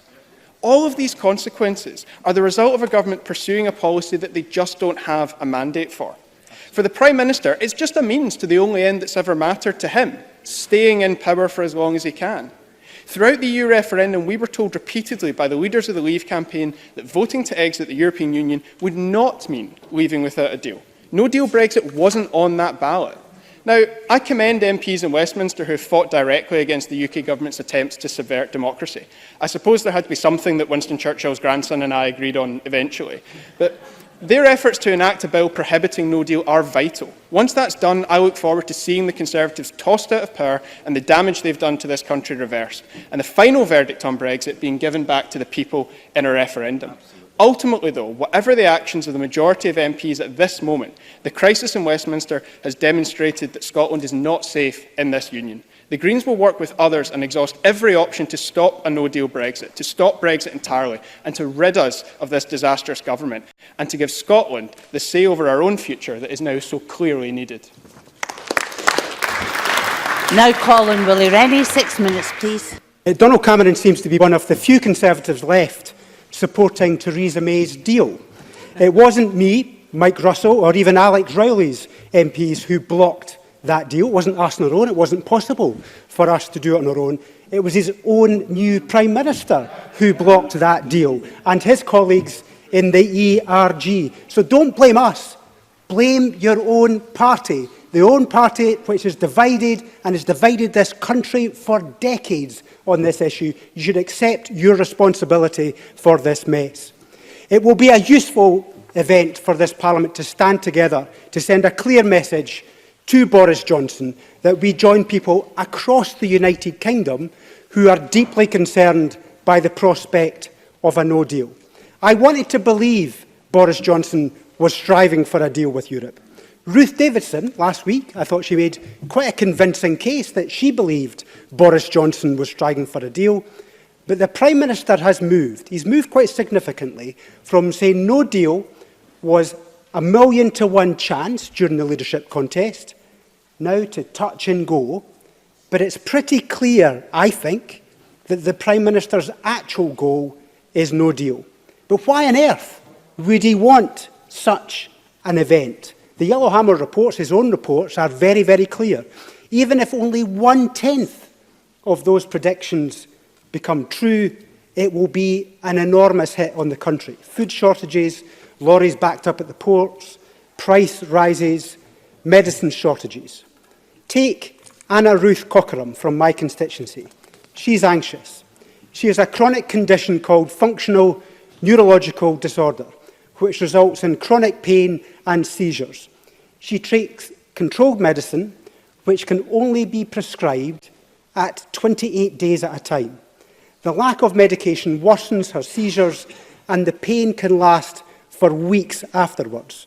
Her prescription is due to be filled at the end of October. She worries about medicine shortages in the event of a no-deal Brexit. That's why she contacted me this very week. She's experienced shortages before and felt the effects, and that was without Brexit. She points out that the UK government's Get Ready for Brexit tool contains absolutely no information for patients in these circumstances. These are real-life impacts of a reckless Prime Minister and a reckless UK government. So why would the Prime Minister ever keep such a no deal open as an option? I'm afraid that political interests have trumped the national interest. He has made, quite simply, a cynical calculation that he can get the votes of the Brexit Party behind the Conservatives. It seems that a no-deal Brexit is the only thing that would convince Nigel Farage. He is forging a pact with Nigel, and the Scottish Conservatives have bought it, hook, line and sinker. Forget the economy, forget prices, forget medicine shortages, and forget Anna Ruth Cockerham. Not one Scottish Conservative MP stood up against their Prime Minister's strategy in the Commons this week. Every single one of them buckled. They all put the party interest ahead of the national interest. So it is my hope that this motion today will add to the growing weight of opinion across the United Kingdom. It's not just in Scotland that the opposition is clear. It is strong and growing across the UK. But we need to stop Brexit altogether, not just a no-deal Brexit. And the sooner the Labour Party stand up and say so, the better it will be for the country. I've heard that Scottish Labour's position is apparently different, as was explained by Alec Rowley just a few moments ago. They say they're for Remain, but just like on independence, they have been completely unable to persuade their UK leader, Jeremy Corbyn. So we have the farcical situation that Labour in Scotland would campaign to remain in the EU, but a Jeremy Corbyn premiership would negotiate to leave. At this moment of national crisis, Labour must stand up and oppose Brexit. They will never be forgiven if they do not. The SNP joined us last year to back a people's vote to stop Brexit. We were pleased about that. It took a while, but they did the right thing. We stand together today to oppose a no-deal Brexit. But for goodness sake, will the SNP stop using Brexit to campaign for independence? Do they not realise that breaking up long-term economic partnerships is a pretty hard thing to do? Do they not realise that looking at the chaos of Brexit and concluding that we want some of that right here too is the wrong conclusion to reach? Do they not realise that there is another way to stop Brexit? Revoke, a people's vote, is growing in popularity. A million Mr. on the streets of London. 6 million signing that sorry, petition. Mr. Rennie. Mr. Rennie's just closing. No interventions. Thank you. So there was 1 million on the streets of London. 6 million signing that petition. And the power of a strong argument is building the pressure for Remain. To give up on those aspirations of millions of British people is cavalier and reckless and is not something the Liberal Democrats will ever do. But on a final point that I want to make, we are speaking with one voice today on the no-deal Brexit. We are backing Westminster. We are encouraging the House of Lords. We are telling the Prime Minister to stop. Stop a no deal and stop it absolutely right now. Well said, Ray. Well said. We'll now move to the open debate. Can I have some attention, please? Thank you. We will move to the open debate and speeches of 6 minutes. Time is really tight, so please be concise. And I call Gillian Martin to be followed by Graham Simpson. Thank you, Presiding Officer. Today is the chance for the Scottish Parliament to have its say on Boris Johnson's undemocratic and increasingly dictatorial plans for a no-deal Brexit. As we vote tonight, I think we should all, regardless of party, remember who it was that made it possible for each one of us to have the privilege of serving in this place, our constituents. We all have a duty to reflect their stated wishes with regard to leaving the EU. And as we know, there's not one council area in Scotland who had a majority to leave, deal or no deal. The people voted 62% in Scotland to remain, just a few weeks after they had made the decision to vote us in. Those who voted SNP did so knowing that we stood for in terms of Scottish independence and our desire to remain in the European Union. And the party who were able to form the main opposition the Scottish Conservatives made their pro-EU position clear, with only a handful of pro-Brexit exceptions. Those who voted Ruth Davidson in as the representative of Edinburgh Central did so after hearing her many forceful speeches in favour of remaining in the EU long before the EU referendum. And it must be said, we all know stories of many who were convinced to vote no in the Scottish independence referendum because people like Ruth Davidson and others in this chamber warned them would be out of the EU. Just an hour ago, a guest of mine who came into the Parliament, came in to talk to me about fish health, was at pains to tell me that because of Brexit, he was now an independence supporter. And I hear this all the time back in my constituency. After all, my area of Aberdeenshire is set to be one of the worst hit economically due to any type of Brexit, and my constituents are rightly furious. I won't. But enough of the Tory rhetoric before the vote on June the 23rd, 2016. Let's look at the messaging from some of the prominent Tories in here as they came to terms with the fact that Scotland would be taken out of the EU as a result of that vote. On the 28th of June 2016, Adam Tompkins said, "To my mind, leave should mean that we retain full access to the EU single market. As I understand it, even the small number of MSPs who advocated a leave vote are of the view we should maintain as full access to the single market as is possible." End quote. In September of that year, he said, quote, "Being completely outside the single market would, in my view, be contrary to the British national interest." His comments were bolstered by his then leader, Ruth Davidson.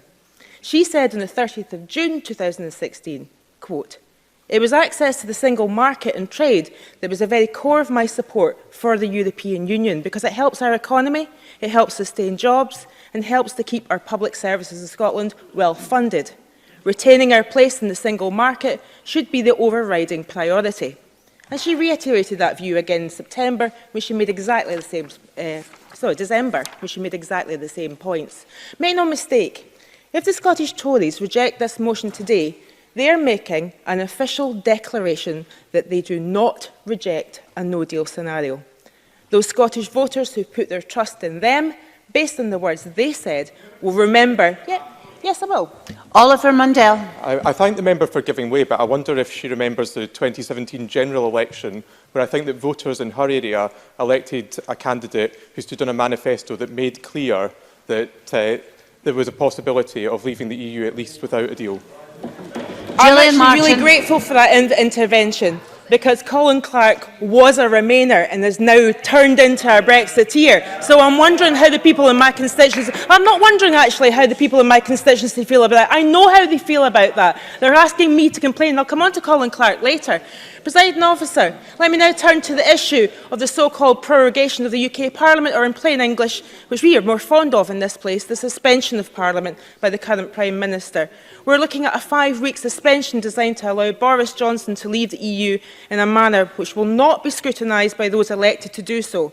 After prompting by so many of my constituents, and here's where I come to Colin Clark, I wrote to Colin Clark, the MP for Gordon, who has recently been promoted to a junior ministerial post by Boris Johnson for his U-turn abilities. In answer to my concerns about the lack of scrutiny available to MPs in this most important of constitutional decisions, he said something very revealing by way of reply.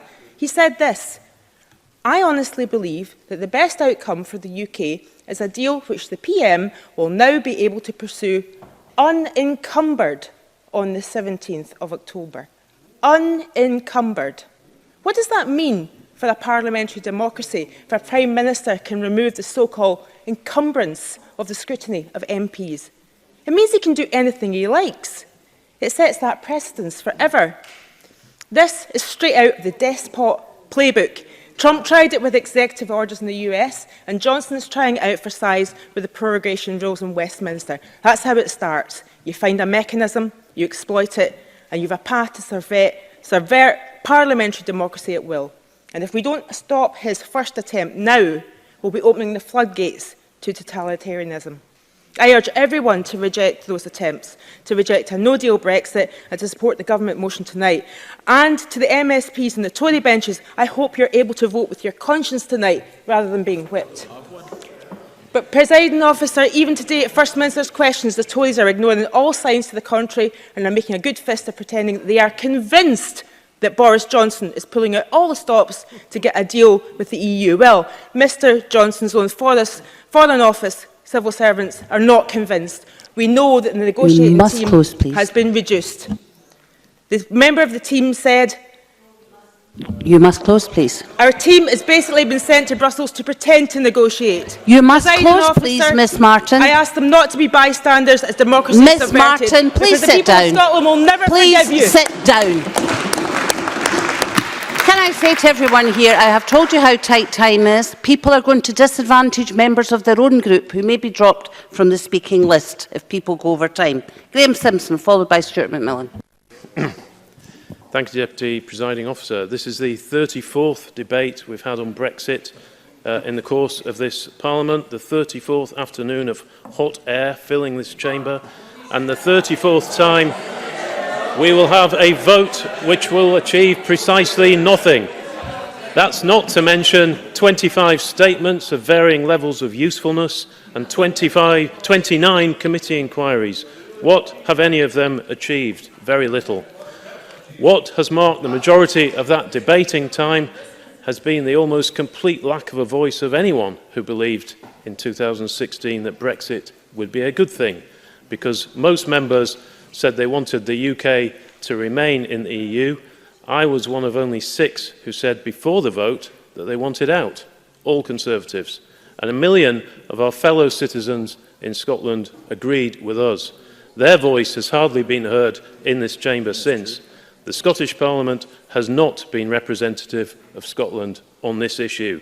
So today I speak for the 1 million and I speak for democracy. For it was democracy, Deputy Presiding Officer, or lack of it, that led me to conclude with regret that the UK should leave the EU project. And it's democracy that leads me to say that the SNP motion today is completely wrong. Of course, when it was written by the Cabinet Secretary, we'd not witnessed the spectacle of the House of Commons riding roughshod over the will of the people, but we should have expected a Remainer Parliament with a partisan Speaker to do its bit to thwart the result of the referendum. The votes in the Commons this week have nothing to do with stopping no deal and everything to do with stopping Brexit altogether. What a disgrace. Now, when David Cameron called the referendum, he certainly never envisaged losing. But if you're going to call a referendum on anything, then you really must be prepared for any outcome and respect it. And you don't respect it by repeatedly trying again until you get the result you want. And various figures in the SNP even recognise the dangers for them in doing that over the EU. Should Scotland ever vote for independence, including Alex Neil, Kenny Gibson and even Pete Wishart? I felt very let down by Mr Cameron when he resigned as Prime Minister. He should have swallowed his pride and got on with the job which he was good at. Theresa May, who also wanted to remain, told us that Brexit means Brexit. But of course it didn't, once we caved in and took the option of no deal off the table. Why would anyone take you seriously in a negotiation when you're not prepared to walk away? They don't and they haven't, which is why we still have the spectacle of Monsieur Barnier insisting the Irish backstop will remain. Every Conservative MP, including Philip Hammond, stood on a manifesto that said, we continue to believe that no deal is better than a bad deal for the UK. And that is my view. And given that Parliament has rejected the only deal on the table 3 times, then no deal really is all that's left or remaining. And as Ruth Davidson said in her dignified resignation press conference last week, those who have rejected the deal need to get behind a new deal when it comes. Members of my own party certainly do, if the Prime Minister succeeds in persuading the burghers of Brussels to shift. But what of the other parties? What, if any deal, would the SNP, the Greens, the Lib Dems or Labour be happy with? Do they even respect the referendum result? Certainly doesn't look like it. And if the people's vote to leave was overturned by the Westminster Parliament, what would the SNP think about that President's being set? What if we had a situation where Scotland had voted for independence, only for a pro-union parliament here to be elected, which then blocked it? Presiding officer, once you have a result in a referendum, you must act on it. The real threat to democracy is not a Prime Minister intent on giving the people what they voted for, but a cabal of preening, posturing politicians who are not the slightest bit interested in what the people think. Anyway, what is this no deal that people talk about? There are hundreds of agreements being reached on cross-border transport, airports, shipping, insurance and foreign residency status. Even, Deputy Presiding Officer, the Deputy Mayor of Calais admits there will be no hold-ups for British trucks. Finally, and I think I'm well within time, I would just ask this. If the situation was that Scotland had voted for independence, would the SNP ever be prepared to leave with no deal? And if so, what is it they're complaining about now? Stuart McMillan, followed by Neil Findlay. Thank you very much, Presiding Officer. I just want to touch upon Graham Simpson's comments for a moment. I thought it was a very helpful resume at the beginning of his contribution regarding the number of occasions this Parliament has actually spoken about Brexit and the implications of Brexit. I think it actually highlights how important this Parliament and this Government actually feel about Brexit and the implications of Brexit, whether it's a deal or a no deal, certainly on all of the constituents across the country. And on the second point regarding democracy, I have to remind Mr Simpson that 62% of the population of Scotland voted to remain. Voted to remain. Now, 62%, that's what this Parliament is actually doing. It's talking about the issues that really matter to the population of Scotland and also highlighting the issues regarding the implications of Brexit, whether it's a deal or a no deal. Now, Presiding Officer, historians will be writing about the events of Brexit for decades to come, but in that, how many lives will have changed for the worse if we do leave on a no deal? Now, I voted to remain, and I would do so again tomorrow. And I do not for 1 minute believe that the EU is a perfect organisation, but of the many things that have been shown about the UK political system and the so-called mother of all parliaments, then it's clear that the UK is broken beyond repair. The EU functions. It is getting on with work for its citizens, and it has at its centre a determination to support all of its members. If the UK wants to take a lesson from the EU, which it probably won't, it's how to look after your members. That's what a union of equals is all about, unlike what we see now in a discredited United Kingdom. Now, I don't want a no deal, as it will be catastrophic for many of my constituents, as well as for many more across Scotland and elsewhere in these islands. The fact that the Prime Minister has been so determined to deliver a no deal highlights how out of touch he really is with reality. However, as we all know, the Prime Minister is in name only. His power has been removed, and even his own brother has given up the ghost. Now, various reports and commentators have highlighted that as to why a no deal will be disastrous. Unite the Union raised their concerns with MSPs in a letter to us all during the summer. And I quote, with the spectre of a no deal Brexit looming, we have grave concerns over existing legislation which maintains safety and standards on UK roads. We are seeing attacks on drivers' regulations in the United States, and with the much reported discussions on a UK-US trade deal, we believe that the Government may have similar plans. And also the recent report by the UK in a Changing Europe was actually very interesting. It was reported in the Times yesterday, and I quote, that no deal will not get Brexit done, and instead it would be the start of a period of prolonged uncertainty for citizens, workers and businesses. It also added, a recession is highly probable, but its depth and severity are uncertain. Now, Anand Menon, a director of the group, who has also given evidence to this Parliament's Culture, Tourism, Europe and External Relations Committee, also highlighted that one of the most challenging effects of no deal would be the long-term consequences, starting with the problem that Britain would still need to negotiate a deal with its largest trading partner, but would do so from a more difficult position.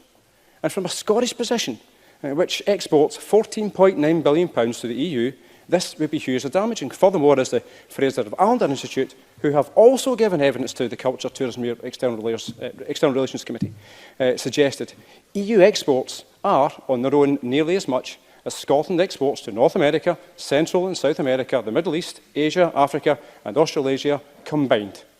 Now, if the Tories don't believe the Fraser of Ireland Institute, then they can look at their own UK government's analysis, which is devastating. And I quote, "No deal could leave the UK economy 6.3% to 9% smaller after 15 years compared to what it would have been. Also, the worst hit areas economically in a no-deal scenario, it would be Wales, that's an 8.1% hit, Scotland an 8% reduction, Northern Ireland 9.1% reduction, and the North East of England 10.5% reduction. Now, disruption to cross-channel trade, it could lead to delays in the UK food supply, 30% of which comes from the EU. And also the possible disruption to cross-channel trade would lead to reduced availability and choice of products. And also warned that some food prices are likely to increase and there is a risk that consumer behaviour could exacerbate or create shortages in this scenario. Now, the Tories have, and they will continue to do so, they will continue to state that they want a deal to be done so that no deal isn't an option. However, the powerless Prime Minister has sent a negotiator to Brussels who isn't negotiating. The Belgian MEP, Philippe Lambert, who is on the EU's Brexit steering group, who has also spoken to this Parliament's Culture Committee. It was pretty clear last night on Channel 4 News when he was asked a question about negotiation. Now, I'm not going to use all of the words, Presiding Officer, but it was, that's BS. That's BS. There's no negotiations simply because the British position is to say we don't want the backstop and we don't want the backstop. Has there been a counter-proposal? There has been nothing. So basically, they are saying, come back with something that pleases us. That is not a negotiation. And I'll take your intervention. No, you won't, Mr McMillan, because you've only got 30 seconds left. Right, Presiding Officer, to conclude, people realise that Westminster doesn't work, and from the gaming and the downright lies that have been told to remove the UK from the EU, that's alerted many more people to the disintegration of the political elite who are hell-bent on making people poorer. And I think the oft-used phrase is very apt in today's situation. That is perfidious Albion. Thank you very much. Neil Finlay, followed by Jenny Gilruth. Thanks, Presiding Officer. This and the UK Parliament are supposed to be representative parliamentary democracies where power is loaned to MSPs and MPs by the people to exercise for a term of that Parliament, be it 4, 5 or any other number of years. Throughout the Brexit referendum and since, we've heard much comment and spurious rhetoric from Johnson, Gove and the rest about taking back control. Excuse me. About the need to restore UK sovereignty, about the desire to make our own democratic decisions, about the rights of the people and the primacy of the House of Commons. Great pronouncements were made championing parliamentary democracy and the will of the people. But what we've seen this week was an attempt to trash all of that, to undermine parliamentary sovereignty, an attempt to circumvent the very representative democracy that they claimed Brexit was going to restore. Presiding Officer, I regularly read in the media that class is no longer an issue in our politics. We hear pundits and commentators tell us that it's an outdated concept. Well, I have to say this. If anyone watching the antics of Boris Johnson, Jacob Rees-Mogg and the rest of the Bullingdon boys this week thinks class is irrelevant in our politics, well, they need to lay off the cook and sherry. Because what we saw was an attempted establishment coup. What we saw was an arrogant abuse of power on a scale not seen in modern British political history. This was not some jolly public school dormitory japes. This was the antics of a bunch of privileged, arrogant, elitist, sinister, entitled, proven liars, corrupting our parliamentary democracy, trying to close down the doors of our Parliament and, like a thief in the night, steal the rights of every citizen in the land. Their contempt was epitomised by the sight the other night of Jacob Rees-Mogg lounging on the Commons benches as though he owned the place. All he needed was his nanny to come along with his teddy and cocoa and tuck him in for the night. Who do these people think they are?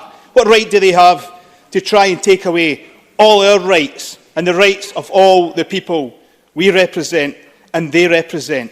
That power is not theirs to give away simply because the government of the day cannot secure a majority.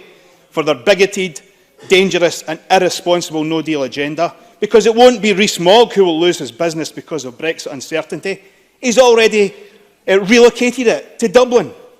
Johnson isn't a Honda worker in Swindon losing their jobs because of this shambles. Gove isn't a small food producer with no idea how to export their produce in a few weeks' time if no deal goes through. Yes? Willie Rennie. Does this mean that Neil Findlay is now wanting to stop Brexit altogether? Neil Findlay. Mr Rennie, you need to keep up. You really need to keep up. And I would tell you to pay a bit more attention to what's going on. Their inherited wealth, their shareholdings, their investments, their highly paid newspaper columns and speeches will see them through quite nicely, untouched by the crisis that will impact catastrophically on working people if no deal prevails. Presiding Officer, I never thought I would ever in my lifetime see a time when a Prime Minister elected by a tiny number of Tory party members, a Prime Minister with no popular democratic mandate, a Prime Minister with zero legitimacy or credibility, would use threats, patronage, expulsion, lies, arrogance and deception to close down our Parliament. A move supported by every single subservient, brown-nosing Tory MP. And they must be held to account for their actions, and they will. Presiding Officer, can you imagine the reaction of the establishment if a Labour Prime Minister couldn't get legislation through, so decided to close down Parliament? We would see the media, the judiciary, we would see the security services, we would see all arms of the state deployed to bring that government down. And what about the hypocrisy of Tories who raise concerns about democracy in China and Russia and the Middle East and Latin America, then go on to vote to close down our democratically elected Parliament? What a bunch of charlatans they are. Presiding Officer, we must prevent a no deal for the sake of jobs, our economy, for the health and education of our people, for our children's future. For so many reasons, we must prevent the disaster of no deal. And I have to say this finally, Presiding Officer. Ultimately this week, the UK Parliament was threatened by, UK economy was threatened by the action of the Prime Minister and his government. However, on Tuesday, Parliament did its job in defeating the government's march to no deal. MPs of all parties stood up for the rights of their constituents over the executive, and that is a good thing. Presiding Officer, in terms of the House of Commons, 21 Tories stood up against this march to no deal. Yet in this Parliament, every one of those MSPs, Tory MSPs, who have cheered on Theresa May's no deal, now cheer on Boris Johnson's attempt to get a no deal. There is not one of them with any credibility or any backbone. Thank you. I call, excuse me, I call Jenny Gilruth, followed by Jamie Green. Ms Gilruth, please. Thank you, Presiding Officer. We must sit up straight in this place. A chair for each member, a desk and a lectern. This is not a place for lounging. Because this is a Parliament in which its members come to work, to represent the people who elect us. Presiding Officer, I'm sure we've all watched more Westminster parliamentary television than we care to remember over the past while. All that has done for me is to reaffirm the political beliefs that I've held all my life. The pomp, the arrogance, the sheer entitlement. It's fair to say that my opinion of our esteemed Mother of all Parliaments has slumped faster than Jacob Rees-Mogg down those green leather benches. But above all that, what angers me most is the game playing. The joy they take in plotting chess moves where they will always win and where my constituents will be the losers. Because in my constituency, it's not a game, it's life. It's my constituents' right to stay here. It's their jobs. It's the cost of what it takes to feed their family. It's the days lost in this debate that could have been spent tackling poverty in their community. It's the fear that they are no longer welcome to call this country home. In Mid-Fife and Glenrothes, we like to make things, and we make things which travel all over the world, from Tanqueray gin at the Cameron Bridge Distillery to the aluminium pigment used in your car paint from Silverline in Leven. And thanks to the Scottish Government, we're now welcoming the return of Leven's Railway after half a century, investment which is going to be transformational for the communities I serve. Contrast that with the behaviour of the UK Government, which is hell-bent on making business for the communities I serve harder. The Chancellor of the Duchy of Lancaster has confirmed that food prices are to rise in the event of a no-deal Brexit. He told Andrew Marr, "I think that there are a number of economic factors in play. Some prices may go up, others will come down. Maybe's aye, maybe's no." Not good enough, Presiding Officer. Not good enough for the 1 in 3 children in my constituency who are growing up in poverty. Not good enough for the mum in Glenrothes who can barely afford to feed herself, never mind her 4 hungry children. Not good enough for the pensioner in Kenneway who is forced to live in just one room of his house because he cannot afford the heating bills. No, Presiding Officer, no deal is not good enough for my constituents who live with long-term health conditions like diabetes and COPD. The leaked documents from the UK Government Operation Yellowhammer tell us that medical supplies will be vulnerable to severe extended delays as 3/4 of the UK's medicines enter the country via the main channel crossings. Glenrothes already has the highest percentages for hospitalisation for COPD in Fife. Not good enough. Today's Conservative amendment asks the Chamber to support the UK Government in reaching a deal with the EU, but that premise, of course, accepts that the UK Government actually wants a deal. So perhaps the Scottish Tories might listen to one of their own. On this absurd argument that Boris is trying to get a deal, he's obviously not trying to get a deal. He's dug himself in. He assumes he's going to get no deal because he can't get the right wing of the Conservative Party, many of them now stuck in his cabinet, to agree to it. Not my words, but those of Ken Clarke, who was expelled from the Conservative Party this week, making him the first independent MP to hold the position of the Father of the House since 1815.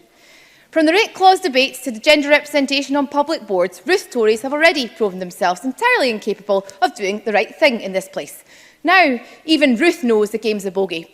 In July, she said, "I don't think the government should pursue a no-deal Brexit, and if it comes to it, I won't support it." And yet, not a single one of her MSPs can admit it. Not a single one will vote to rule out no deal at 5 o'clock tonight because ultimately they believe this Parliament should be subservient. Scotland is being sidelined. Yes, I will. Liam Kerr.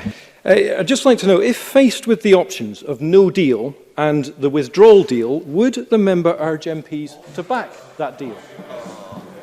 Jenny Gilruth. I thank Liam Kerr for that intervention. I don't know what deal he's talking about. There is no deal.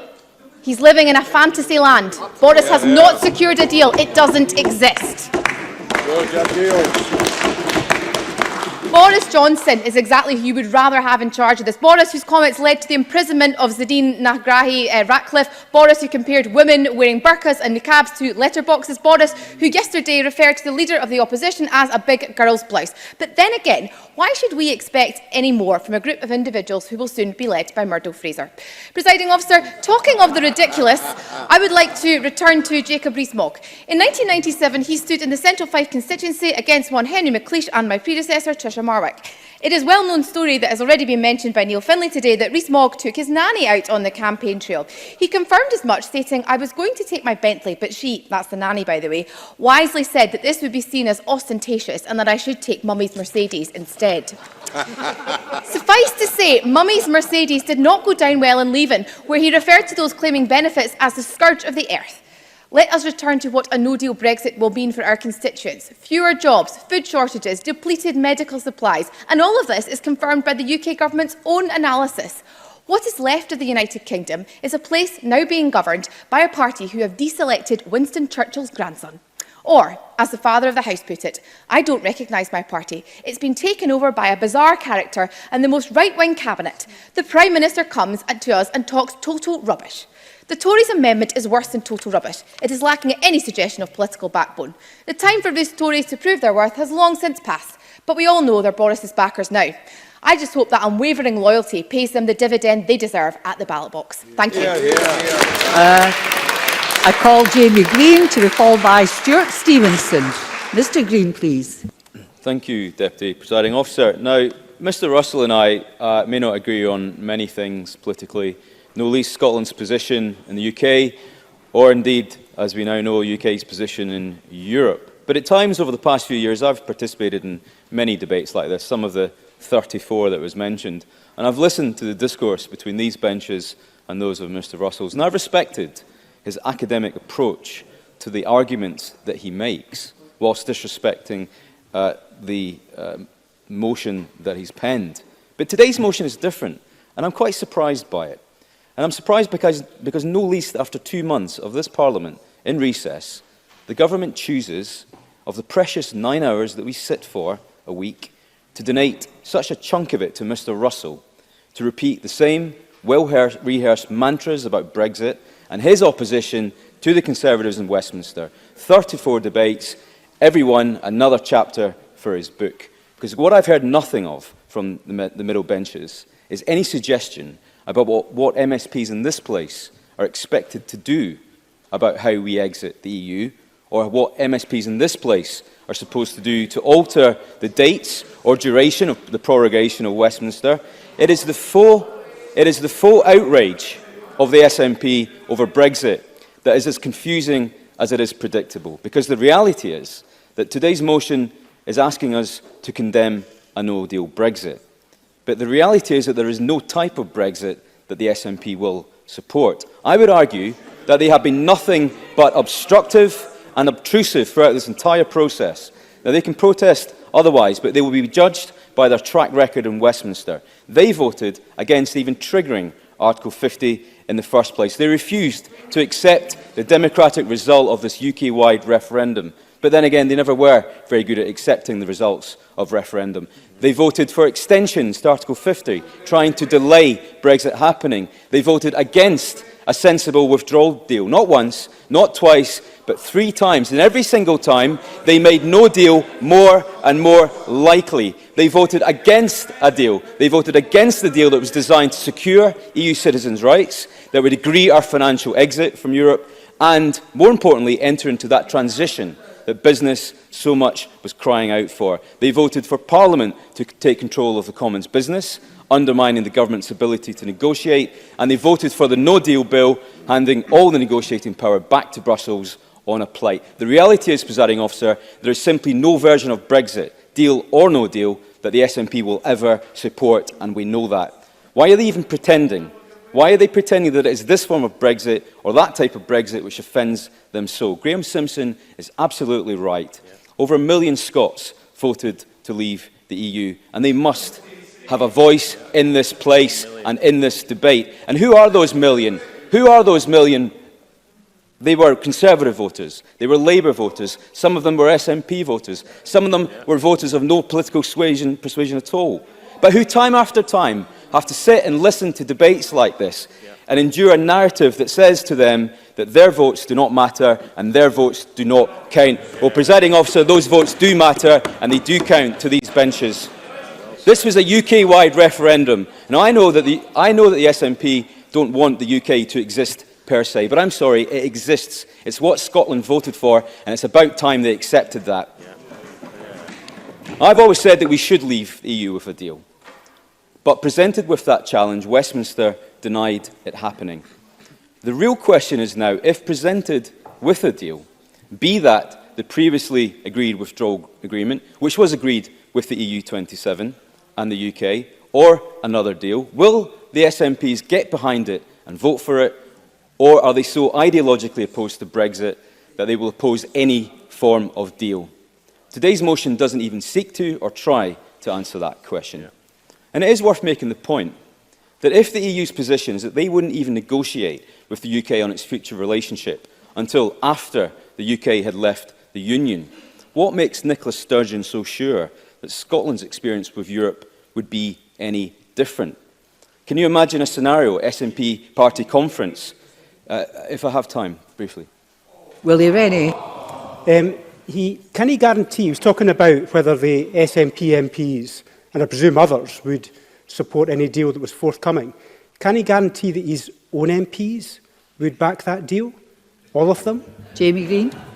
I'm going to echo the words of Ruth Davidson last week's speech she gave to the media, where she urged all MPs who have a duty in Westminster to support a deal, because I don't want no deal. I don't think the country wants no deal, and I hope that they don't either. The reality is they have to vote for one for it to happen. So I hope they do. The reality is, Presiding Officer, in my closing remarks, these benches are the only benches in this chamber that will respect the outcome of the referendum. These benches are the only benches who want Scotland to come out of the hated common fisheries policies. These benches are the only benches that do not want to hand those powers straight back to Brussels as these do. These benches want a deal, and these benches will support the government in getting one. So let me say, Mr Russell, actions speak louder than words. If you want no deal, then stop grandstanding and instruct your MPs to vote for one. Thank you. I call Stuart Stevenson, who will be followed by Pauline McNeill. Mr Stevenson, please. The Independent newspaper today reports that, quote, some loud bloke who stunk of booze yelling at us, end quote, as being how Number 10 attempted to persuade the 21 former Tory MPs to vote for Prime Minister in name only, Johnson's plans. The New York Times today described it as a sobering week for the Prime Minister, if only. The Cabinet Secretary and others have confirmed that the EU have seen nothing by way of proposals from the UK Government. Now, our colleague Donald Cameron is a serious man with a demonstrated ability to think through complicated issues and break them down into solvable bite-sized chunks. The attributes of the Scottish advocate down the ages. But today's amendment in his name falls very substantially short of what his pupil master would have required of him in his days to train as an advocate. Proper parliamentary procedures continue here, while they've been abandoned by a Prime Minister who's yet to win any vote at all in the House of which he should remember he is a servant. Here our duty is to offer sober-minded dissection of even the most obtuse proposals. So let me take the three parts of Mr Cameron's amendment. First, respecting referendums. Well, there's always been a fundamental conflict between the 2014 and 2016 referendums. One of the key reasons the argument for Scottish independence was lost in 2014 was the attachment, later proved by the 2016 vote, that the people of Scotland had to their membership of the EU. The No campaign asserted that Scotland could only remain in the EU if they rejected independence. And my side of the argument then lacked the ammunition to convincingly rebut that now provably implausible argument. Now, in passing, I note that many of my constituents see opportunity, even a sea of opportunity, in leaving the common fisheries policy, a policy that only the SNP have always opposed. But many also now see, you better keep listening, but many now also see the ruin that awaits our fish processors from Theresa May's choice of the method of exit. And at 8:58 this morning, I received an email from the largest fish processing firm that there is, on the record, and I'm going to quote from it, exactly what it says. The Scottish Conservatives today in the Edinburgh Parliament will beat their normal drum of stating that the Conservatives are champions of the Scottish fishing industry. From my end, I'm very clear. Leaving the EU without a deal will cause long-term damage to the fishing industry, both the catching and onshore sectors, and will result in a considerable economic loss to our coastal communities. A no-deal exit has to be avoided at all cost. I wish you well in the debate. I'm confident that the point that all sectors of the Scottish economy will be adversely affected and damaged through the actions of a Conservative group of UK ministers driven by a right-wing ideologue. It has to be stopped. That's the fishing industry that was the one area of Scotland that might have been expected under a proper exit to have benefited, but clearly sees that what the Tories are progressing now is not going to do it. So, that conflict between the two referendums defeats the first plank of the Tory amendment. The second plank is negotiated exit. And we know that there is no negotiation, and therefore there is no negotiated exit in prospect. Because he's not negotiating is Mr Johnson. No proposals tabled, and my long history of business negotiations has persuaded me that going into negotiation with a blank sheet of paper and waving it under the other side of the table's nose progresses that negotiation not at all. Clearly, Johnson has spent too much time with Trump and is adopting his relationship to truth, rationality and clarity. Now, thirdly, I don't know how one reaches a deal when one refuses to allow civil servants to meaningfully engage with the EU and politicians are carrying blank sheets of paper to Brussels. As Yogi Berra said, if you don't know where you're going, you'll end up somewhere else. As a lawyer, Donald Cameron will be familiar with the saying, a man who is his own lawyer has a fool for a client. Well, it's perhaps time to update that old saying. A man who journeys without a map will never know his destination. The Tories, clueless, leaderless, mapless. The Tories, beyond reason, beyond parody, beyond hope. Presiding Officer. I call Pauline McNeill, who will be followed by Fulton McGregor. Miss McNeill. Sadly, the country has never been so divided, and it feels irreversibly so.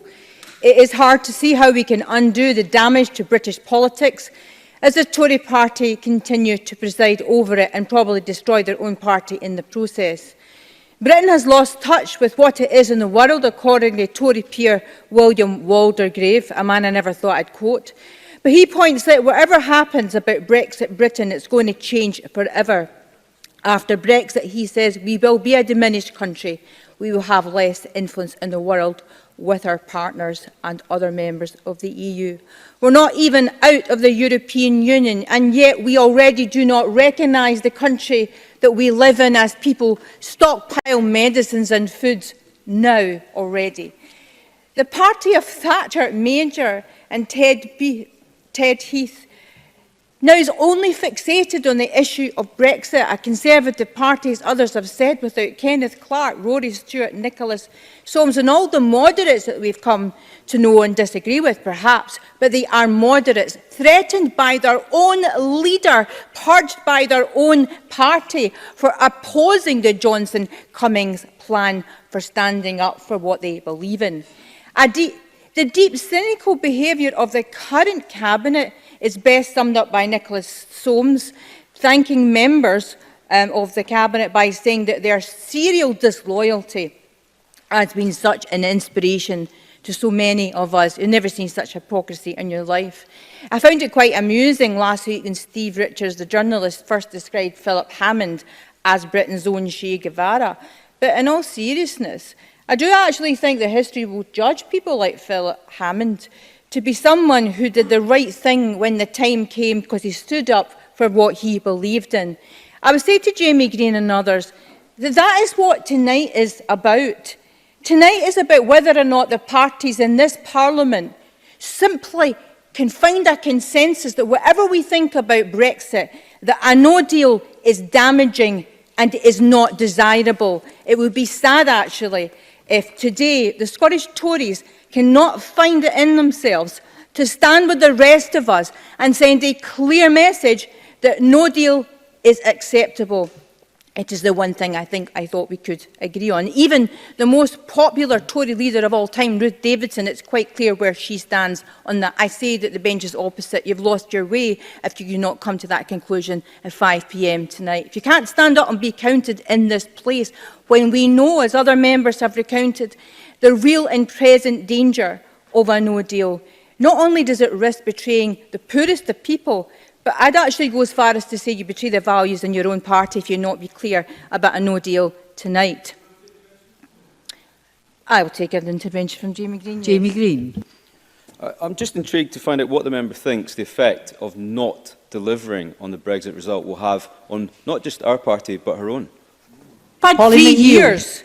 The Tory party have had 3 years to deliver on Brexit. We have not seen a credible deal. But Jamie Green, I think you actually do know. I think you're pretending you don't know the purpose of tonight. If you really say, as you said, that you oppose a no deal, well, I challenge you, why don't you vote for it tonight? Because Donald Cameron said that Scottish businesses want a deal, and that is not really true. What most Scottish businesses have said is that they would take a deal, and there's a difference between wanting and taking a deal. I've only got 6 minutes. I'm sorry, I can't take a further intervention.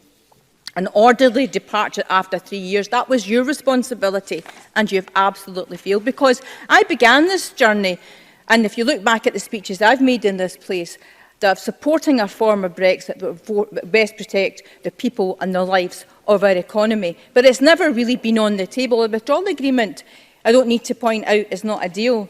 But I've come to realise that leaving Europe, regardless of the consequences, is the primary objective of the Leave camp. And they have concealed the true damaging consequences of that from people. I think it's interesting that even the question of Northern Ireland and the peace that was achieved by your own party's contribution has not been mentioned.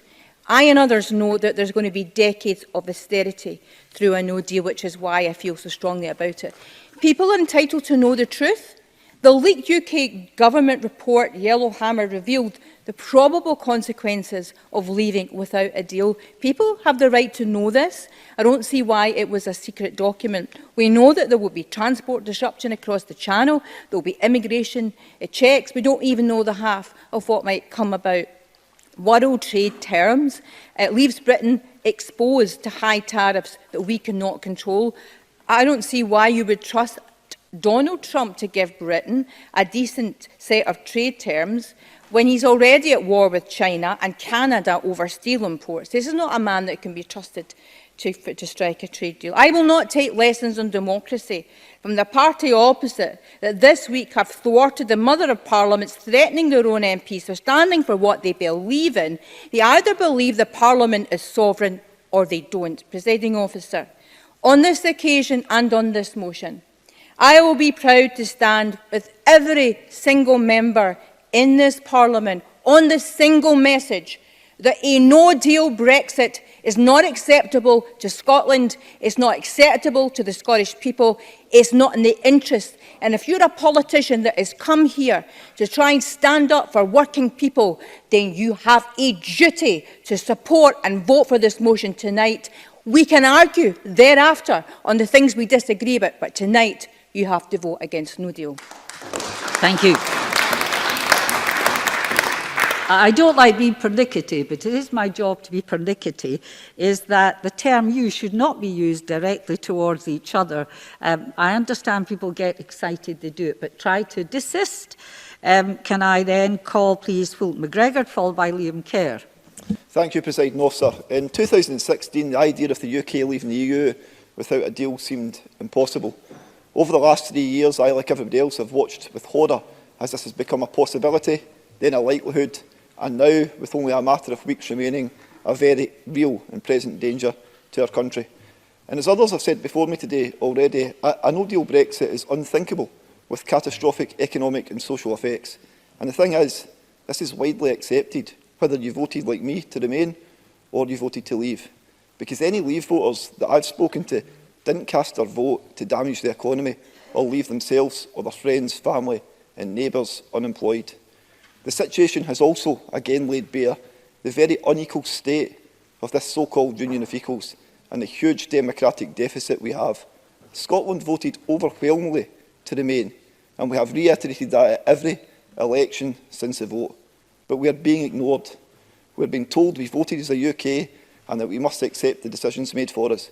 People who continually use this argument, to my mind, simply do not understand the principles of self-determination, devolution and equality in decision-making. Scotland deserves better. The people and businesses in my constituency of Coatbridge and Chryson deserve better. EU nationals that call Scotland their home deserve better. Over the last year, like many colleagues, I've been engaging directly with EU nationals in my constituency, and the message is clear from them. They want to stay and continue to provide in the amazing ways that they do, and they want to do what is best for this country.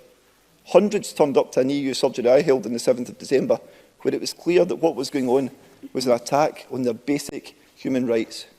My constituents were concerned about homes that they had bought, what rights their children who were born here had, where they stood with permanent jobs that they were committed to, and the pensions that they had contributed to, what access they would have to healthcare, and much more. And they're right to be concerned. It was only this week that the Home Secretary had to backtrack on the vow to end the freedom of movement for EU nationals on October the 31st. This was not because she had a change of heart. It was because lawyers and policy experts deemed it impossible to implement. This is not what Scotland wants, Presiding Officer. We are an open and inclusive, welcoming country. And of course, I believe independence is the best way for us to achieve our potential. But at a minimum, power around immigration should be devolved in order to allow us to treat people with humanity and to grow our economy. It's been said time and time again in this chamber, but I must repeat that a no deal for Scotland will be absolutely disastrous. There is no sector of the Scottish economy that will be unscathed by Brexit. In February, a Scottish Government report showed us that a no-deal Brexit could see our GDP drop by 7%. And if anyone needs a reminder of how bad a no-deal would be, here's a recap of what was found in the Operation Yellowhammer Cabinet contingency papers. Lower food stocks hitting our most vulnerable groups, medical supply shortages, petrol import tariffs leading to job losses and impacting fuel supplies, shortages in social care and a return of a hard border in Ireland. Do this Tory government know no bounds? At a time when people are struggling under austerity and welfare cuts. Only a couple of weeks ago, I put out an appeal for Coatbridge Food Bank, who are struggling for supplies. Of course, the people of Coatbridge and Christen responded with the usual generosity and kindness, but it's a pretty grim state of affairs in the first place. And what did our elitist government think is a good idea? Oh yeah, a Brexit cliff edge. This UK government is not one that's standing up for the ordinary family in Scotland or even across the UK as a whole. And if they're not the people, for people, surely they're the people for businesses. Not again in my area. The number of businesses in Coatbridge and Christen that have came to me and saying that they're worried about Brexit, the impact on workforce, mainly local workforce, is staggering. In 2014, the Tories told Scotland that we'd be better together and we'd be stronger as a union.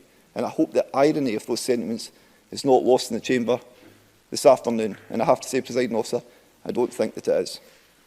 Never have Holyrood and Westminster been in such different paths. While Westminster's in chaos, this week the Scottish Government launched another progressive and exciting programme for government, with climate change, fairness and social justice at its heart. Presiding Officer, it's clear that we're on very different paths. I wanted to quickly raise, during this debate, my office have been in touch, and this is a real-life example to say that they've been speaking to somebody today who has just had their settled status denied by the UK Government. The individual has been asked for further evidence, a letter from their employer, a letter from their university, a letter from their school where they attended several years ago.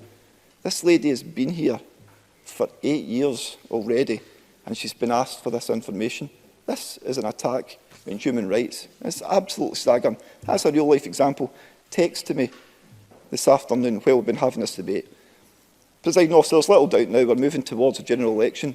The sooner the better, I say. But it's clear that Scotland must be given a choice over our own future. It's time, Presiding Officer, for Scotland's future to be firmly in Scotland's hands. Thank you. I call Liam Kerr, who will be followed by Ruth Maguire, and Ms Maguire is the last speaker in the open debate. Mr Kerr. Thank you, Presiding Officer. It will come as no surprise to the Chamber that I shall not be voting for the SNP motion today, and I do commend the Conservative amendment. Presiding Officer, we need to be clear where we started here. In a UK-wide referendum on the 23rd of June 2016, 17.4 million people cast their vote for leave, whilst 16.1 million voted remain. It was a straight question, which, despite what has just been asserted, was not caveated by considerations of a second referendum, the form of any deal, or indeed whether any deal would be struck. Now, I was one of those who voted remain, but the voters of the UK disagreed with me in what is arguably the largest democratic exercise ever seen in this country. And I am a Democrat, which means I do not think it appropriate to say to people that because they voted differently from me, they must have been mistaken or misguided and should have another go. Yeah. Claire Adamson. Democratic event in the UK. What a pity does he not agree that European Union citizens didn't get a choice in that exercise as they would have done in the Scottish Parliament or Council votes and other referendums from this place? Liam Kerr. I think the point is that the form of the referendum and the franchise on it and the electorate on it was agreed. Everything about it was agreed beforehand, and this gives the lie to the proposition that the people didn't know what they were voting for. and in which referendum? Look, Parliament voted to hold that referendum and the people delivered a result. And it is incumbent upon our elected representatives to respect that vote and act on it, as they said they would when the referendum was called. Within that context, however, I do agree with Donald Cameron that the rational and sensible thing to do is strike a deal with the EU to ensure that our leaving is as frictionless as possible. It makes sense to me that when a relationship such as that between the UK and the EU fundamentally changes, both parties agree on how that relationship will look going forward. And that is why the UK government has been clear that it has never pursued a no-deal Brexit. It is clear that the UK government has always seen a negotiated exit from the EU as the best outcome. And that is evidenced in that MPs have had 3 opportunities to vote on a deal. The Prime Minister has said repeatedly that we do want to do a deal, and we have seen movement in Brussels. Have I time, presiding officer? Won't make it up. You won't make it up. I'm sorry, Mr Finlay, I better not. That shows why the SNP motion should be rejected today, because what that motion demonstrates, beyond all doubt, is the paucity of commercial experience within the SNP ranks, and/or that those in the SNP who do have some commercial experience have spent too long out of the world of negotiation. To those with any commercial nous, it is almost trite that one cannot present a single proposition without a fallback, a walk-away position. You do not negotiate by saying, this is what we want, and if you don't like it, well, that's okay. What would you give us instead? That is an extraordinary position for this Parliament to be asked to take. Presiding officer, if we truly want to act in the national interest, we must surely support the Prime Minister and the UK government in its efforts to renegotiate the deal and leave on October 31st. But we must do that in circumstances where the EU... Mike Rumbles. Mike Rumbles. I thank Liam for taking intervention.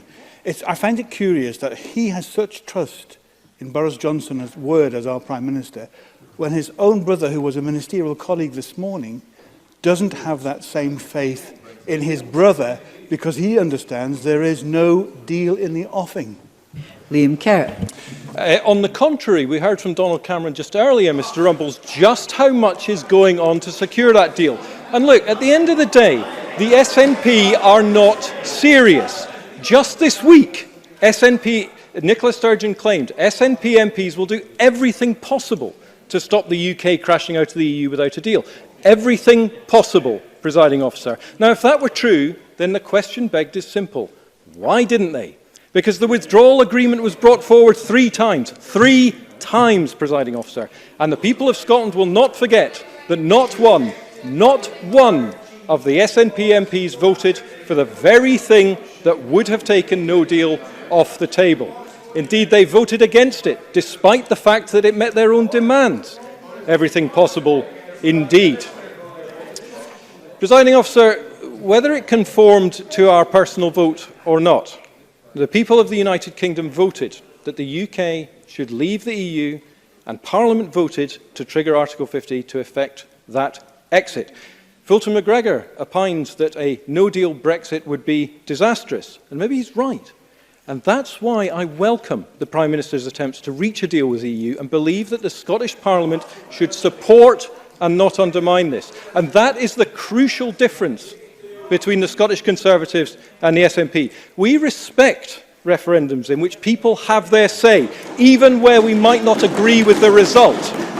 And what I and many unionists across Scotland are incandescent about, including Willie Rennie, I'm happy to see here earlier on, is the SNP trying to use my vote to remain in the EU as a proxy vote to drag Scotland out of the United Kingdom. Presiding officer, 1 million people in Scotland who voted leave expect their democratic vote to be respected. And all of us in this chamber who are genuine believers in democracy expect it too. Thank you. Thank you. I call Ruth Maguire, then we move to closing speeches. Ms Maguire. Presiding officer, I have a confession. As I watched Jacob Rees-Mogg, Leader of the House, and that wonderful mother of all parliaments, recline languidly on the front bench during the debate on Tuesday night, initially I felt a wee bit sorry for him. It was late, they'd had a long day, it must be tiring in that uncomfortable chamber with its ridiculous customs and archaic way of doing business. But that flash of empathy soon left me. Entitlement, arrogance, disdain for colleagues. The reason he could so comfortably lounge around during an important debate, and I believe it's a point that stands for most, if not all, of the current Westminster Government, is that it doesn't matter to them what happens. They'll be cushioned, they'll be protected. None of this will impact on their families or their friends. Their privilege means they can treat this like a game. But it's not a game. Exiting the EU with no deal would be an economic catastrophe for Scotland, and undoubtedly will cause real harm to the most vulnerable in the communities that we're here to represent. The Tories' own analysis shows just how devastating a no-deal scenario would be, and yet they don't think we should rule it out. 30% of our food comes from the EU, and disruption to cross-channel trade, and I quote, would lead to reduced availability and choice of products. It warned that food prices are likely to increase, and there's a risk that consumer behaviour could exacerbate or create shortages. I think some of us are seeing examples of that changing consumer behaviour already. People are telling me that they're stockpiling food. But more importantly than that, much more importantly than that, are the many, many people in my constituency who simply won't have the resources to do this. Presiding Officer, food shortages in 2019 in a country as wealthy as ours is absolutely shameful. We've got a responsibility as parliamentarians to provide reassurance where we can. On this I can't, and I'll freely admit how concerned I am. With most things, this will hit the most vulnerable the hardest, and the wealthy and the privileged will be cushioned. This is the only time in my adult life that the more I've learned about something, the worse I've felt about it, and the less able I've been to provide that reassurance. In an open letter to all UK party leaders, demanding action to stop a no-deal exit from the European Union, the Scottish Council for Voluntary Organisations reiterates who will feel the pain and highlights the hugely negative impact no-deal Brexit could have on staffing, and says that it could, and I quote, wreck communities, lives and organisations that so many people rely on. The work of the voluntary and third sector in Scotland is vital to our communities. There are over 40,000 voluntary sector organisations. Every member in here will know of such organisations in their own constituencies and regions that are central to the quality of our constituency's life. They're already operating under some of the most challenging situations, delivering vital work in a time of huge budget constraint. When they describe leaving the EU without a deal as a reckless act, when they state that it's clear that increased demand for assistance, coupled with a loss of funding and staff, will undoubtedly see charities collapse and leave a vacuum of support that cannot be filled, we should listen and we should act. We also know that many of the voluntary and third sector organisations are involved in providing health and social care alongside the NHS and local authority provision. A no-deal Brexit will have damaging and lasting consequences for our health and social care systems, again impacting on some of those who need the most support. Presiding Officer, 6% of the current health and social care workforce are non-UK nationals. Their contribution is greatly valued, and I am heartsick that they feel unwelcome in this country. UK immigration policy after leaving the EU could create a barrier to any entry-level routes into health and care professions. Salaries in social care in particular would not meet the Tory government's proposed minimum threshold, with average salaries closer to £18,000. And does that not just say everything about the Tories, making an assessment on the amount of money someone will have, rather than the skills that they bring or the need that our community has for those skills? The UK Government's immigration plans could reduce the number of workers in Scotland by up to 5%. We need to increase our workforce here, not reduce it. Despite attempts to spin otherwise, Boris Johnson's attempts to shut down Parliament, to force through a no-deal exit from the EU, are an outrageous assault on democratic principles. There is no democracy, security or prosperity for Scotland in Boris Johnson's Brexit Britain. The people of Scotland deserve so much better. I hope MSPs in here will act accordingly this evening. Thank you very much. Closing speeches, I call on James Kelly to close for Labour. 6 minutes, Mr Kelly, please. Thank you very much, Deputy Presiding Officer. I think it's right that Parliament has the opportunity to speak out tonight on the issue of a no-deal Brexit, because let's be absolutely clear, a no-deal would be an absolute disaster. As Mike Russell points out, it would be even more severe than many of the commentators realise. Because if you look even just at the economic impact of that and what derives from that, it would have a drastic impact on our communities. Think of the collapse of trading arrangements and trading agreements and the jobs that that would cost in economies, not just in Scotland but up and down the United Kingdom. And the knock-on effect of that would be people would lose their jobs. It would drive up already drastic poverty levels. And as we've heard, there would be a shortage of medicines in the NHS, meaning that people would become more vulnerable and more ill. Also, the impact on UK and Scottish budgets would be more severe, because if you've got less money in the economy, you have less people paying taxes, and therefore budgets would be driven down, and we would see more severe cuts and a drastic impact in public services. So that's the reality of no deal, and it's right that Parliament speaks out to reject that. I was surprised to hear Donald Cameron defend the suspension of Parliament. As Alex Rowley quite rightly said, really what it is an attempt to shut down democracy and close down debate. Because Boris Johnson and his cohorts realise that they don't have the votes, they don't have the support in Parliament for a no deal, and have basically tried to shut down the operation as much as possible in order to get to the 31st of October. And it's right that Parliament has spoken out and reacted against that this week.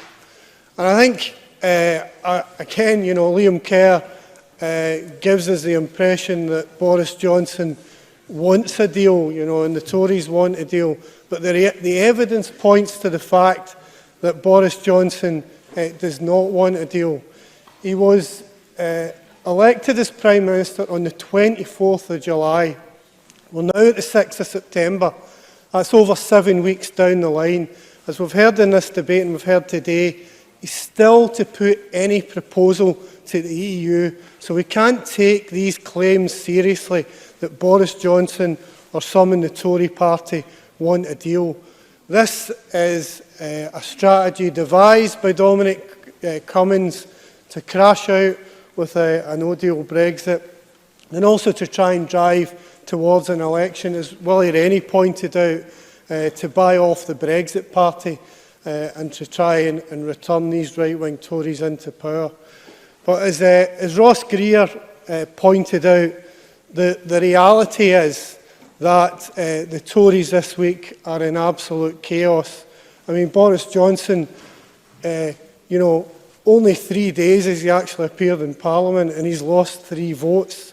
His credibility has been severely undermined, and the way that he's treated some in his party, effectively sacking 21 MPs for having a different view on such an important issue, has been disgraceful. I think Neil Findlay is right to point out the hypocrisy of the Scottish Tories. They must be ashamed. I sit on the Finance and Constitution Committee with Murdo Fraser, and earlier in the year we've looked at these Brexit issues, and all the Tories on the committee, Murdo Fraser and Adam Tonkins included, signed up to make it clear that no deal would not be a desirable outcome. But here, that is what the Tories are crashing towards, and the reality is that the group over there have sat on their hands. Pauline McNeill is right to challenge them. If you really care about these issues, then you should press your button to oppose no deal at 5 o'clock. It's quite clear that, and it's welcome, that the no deal legislation is progressing through Parliament. The House of Commons has taken the correct steps there, and there's absolutely no doubt that a general election is coming. And when that general election comes, I firmly believe that Boris Johnson will be exposed as a right-wing Etonian who's out of touch with communities up and down Scotland and the United Kingdom. If Boris Johnson comes to Cambuslang, where I grew up, where I stay and I represent, he will not be able to understand the struggles that local people face. He won't understand people who have to do 3 jobs in order to make ends meet. He won't understand people who can't afford the bus fare and have to walk to the job centre in the rain. He won't understand families who have to send their kids out to school in the morning without a proper Brexit. And when that election comes, Boris Johnson and the Tories will get exposed up and down the country for the right-wing traitors that they are, out of touch with people. Bring on the election and kick the Tories out. I call Murdo Fraser to close the Conservatives. 6 minutes, please, Mr Fraser. Thank you, Deputy Presiding Officer.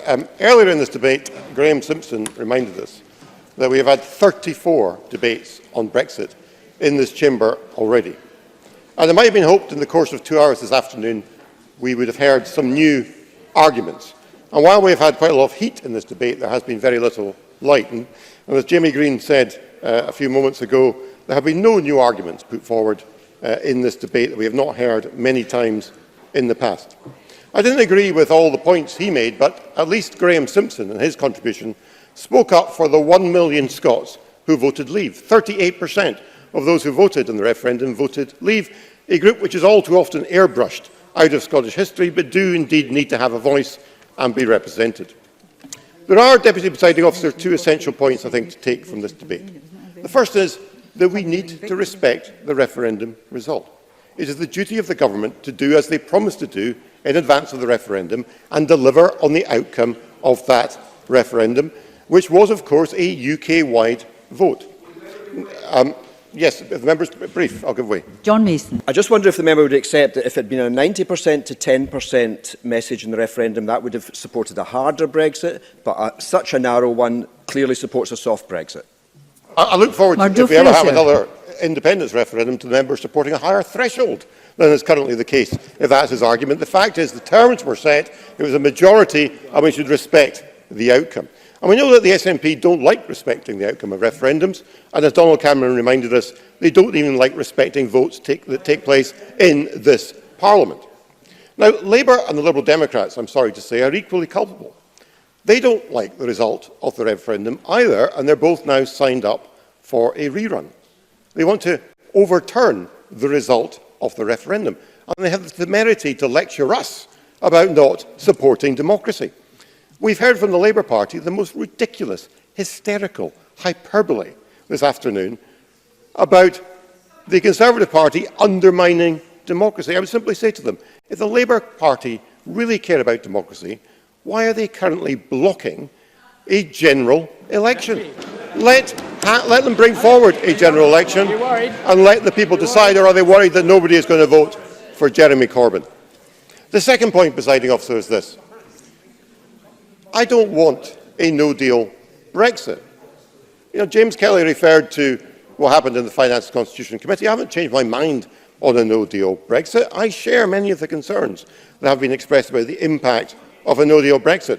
But we can't just say we're against a no-deal Brexit.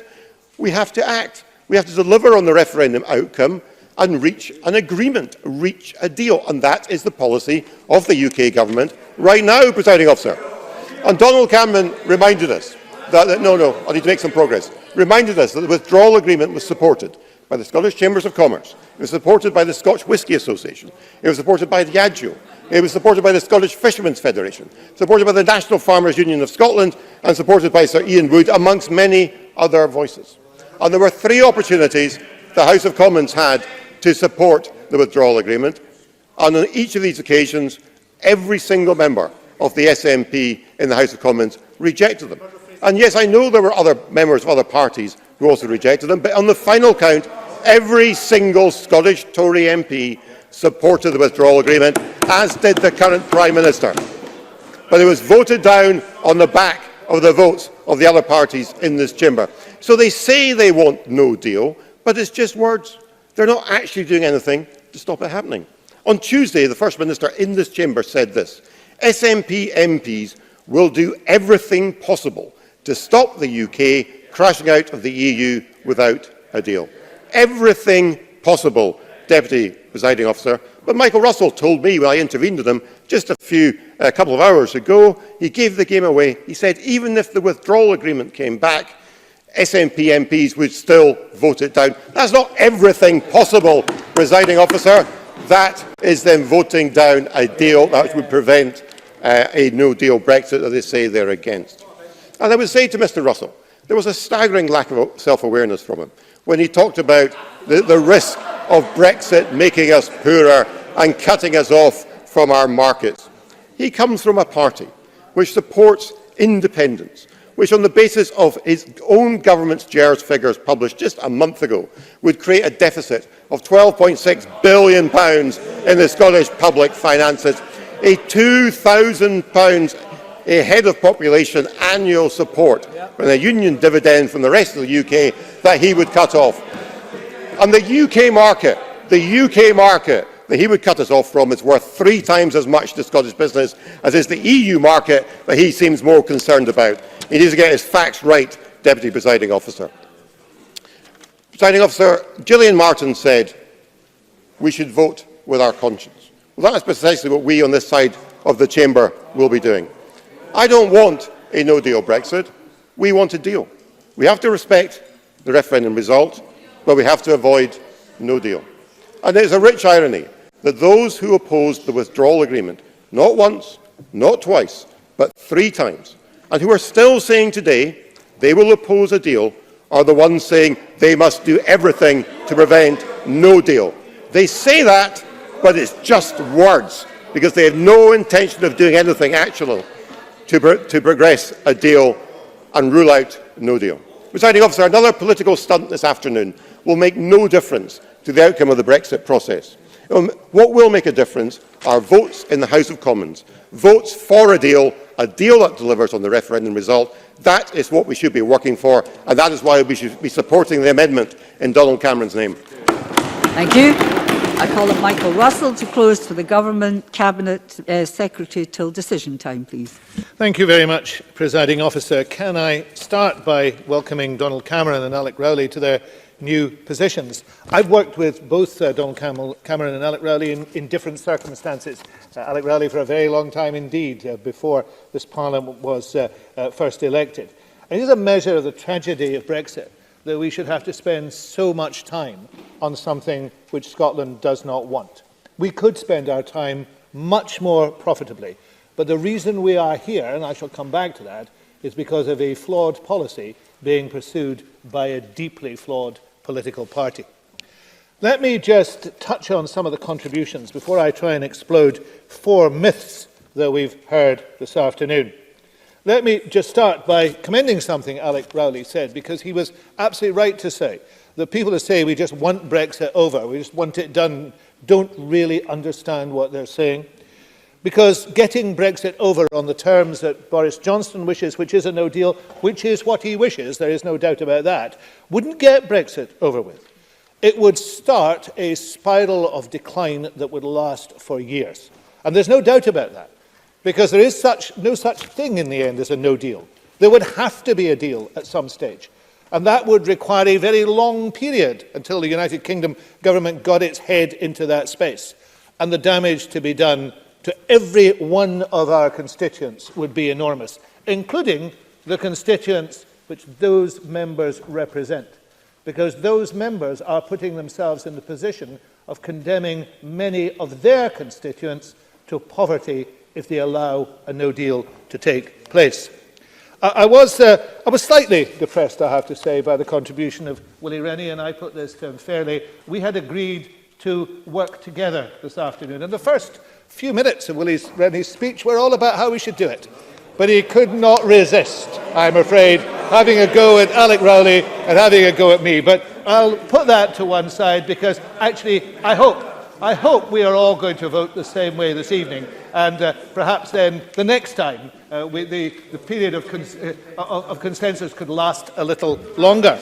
I was, however, heartened by Neil Finlay's intervention on Ross Greer, because he said if the Scottish Government were to do something outrageous. I thought Mr Finlay believed that we did something outrageous every 20 minutes. So if he's still waiting for us to do something outrageous, I am heartened. But I want to come on to this. Let me just make one further point before I do. The Welsh Assembly has just voted, I'm told, this afternoon, overwhelmingly in favour of a motion opposing the prorogation of Parliament and reiterating its view that no deal will cause long-term damage to Wales. I hope we will take the same decision as far as Scotland is concerned this afternoon, isolating the Tories. And of course, the Welsh Assembly also has representatives of the Brexit Party there, which we don't have. Well, we do have, because Mr Simpson is a representative of the Brexit Party in all but name, as we know from his speech this afternoon. But I will come on to that in just a moment. Let me deal with these 4 Tory myths, the first of which says that if you don't want a no deal, you have to vote for their deal. Now, the reality is that we have tried repeatedly to get a compromise. I would bring in evidence all the papers that we published from December 2016, which indicated how a deal could be done. But the people who didn't want that deal were the Conservatives, and specifically it was Theresa May. She did not wish to compromise in any way. So the fact that we are here now without a deal is to do with the Tories. And a no deal will be a choice of the Tories. That is what will take place, and it will be disastrous. And others know that. Donald Cameron knows that because he wrote an article at the end of March 2019, which was published in the Herald. And that article talks about the chaos of a no-deal Brexit. Donald Cameron knows that what the UK government is about to do will produce chaos. And I think that should go on the record too. Let me deal with the second of the myths that exist. And that is the Tories have a plan. They have a purpose. The Prime Minister has something that he is going to take to Brussels and everything will be fine. And it's extraordinary how people believe that. I saw Paul Masterton saying that people seeing how he voted the other day would say, "You're an idiot, Paul." I was tempted. But in reality, the people are being conned by the Prime Minister. The people who know there is no deal are the people involved in negotiations. And for example, Tony Connolly, RTE's Europe editor, one of the best informed commentators, said 2 days ago that he'd had a message from one source that says nothing has been put on the table, not even a proper sketch or the hint of a plan. Michel Barnier is reported to have said this week that the talks are in a state of paralysis. And the Finnish Minister for European Affairs, Titi Tuppurainen, said yesterday, and she is in the presidency of the EU, "We are willing to negotiate, but we cannot negotiate on something that is not existing." So I don't know who the Tories would actually believe on this, because all the people who are involved in those discussions say the UK does not intend to bring to the table anything meaningful. But still, the Tories go on believing it. The third myth I'd like to explode is the fact that the Tories are in some sense a moderate party waiting and wishing for a deal. Graham Simpson gave the game away. Rather not Graham Simpson, because he is absolutely entitled to argue the extremist Brexit case. That is what he did, and he did it essentially as a spokesperson for the Brexit party. But the revealing thing was the applause he got from the Tory benches, from people I know are not extreme Brexiteers, but have now put themselves in that position. There are people on the Tory benches who will be able to ride out a no-deal Brexit because they have the money to do so. But there are wiser people on the Tory benches who know this will be a disaster for their constituents. And yet they applauded the extreme Brexit position. And why did they do that? Because Nigel Farage has taken over their party. That is essentially where things now are. There's no doubt about it at all. What has happened is that the Prime Minister is desperate to take Brexit party votes, and he has gone on to the Brexit party ground. They shake their heads, but they know it to be true, and they will particularly know it to be true if I can make a prediction about what will happen in any election. The Tories in Scotland will suffer major losses in that election because they've done that.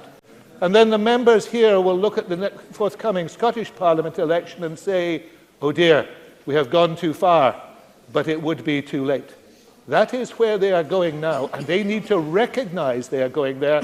And if any of them have the convictions I believe they have, they want to change course now. And let me make a final point, Presiding Officer, about the issue of honouring the results of referenda. David Allen Green, one of the best commentators on Brexit, and I commend his Twitter feed to you and what he writes.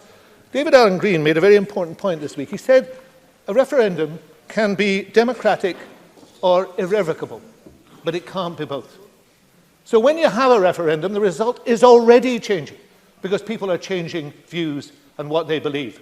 So if you go on saying that that result stands forever and a day, it cannot by definition still be democratic. But that is what the Tories are saying. The Tories do not believe in any democratic choice at all. Because once a referendum has taken place, although referenda are utterly incompatible with their belief in sovereignty of the Westminster Parliament, once it's taken place, it's frozen in stone and we'll just do it. They don't believe that. They simply want Brexit. And the Scottish Tories want Brexit because they've been told to want Brexit by their leaders at Westminster. That is a tragedy. Today, this Parliament will vote to condemn a no-deal Brexit.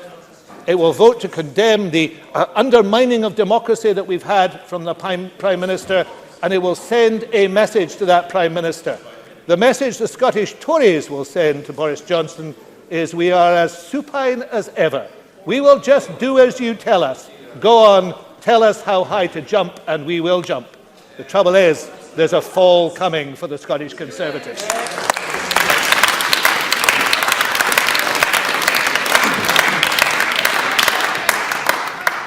Oh, point of order, Jenny Mara, and then point of order, Jenny Mara first. Today, during the drugs statement, Presiding Officer, at least 6 members who were due to ask questions, including myself, were not called because time ran out. If we are to properly hold government to account, can more time be allocated so there is sufficient time for proper scrutiny?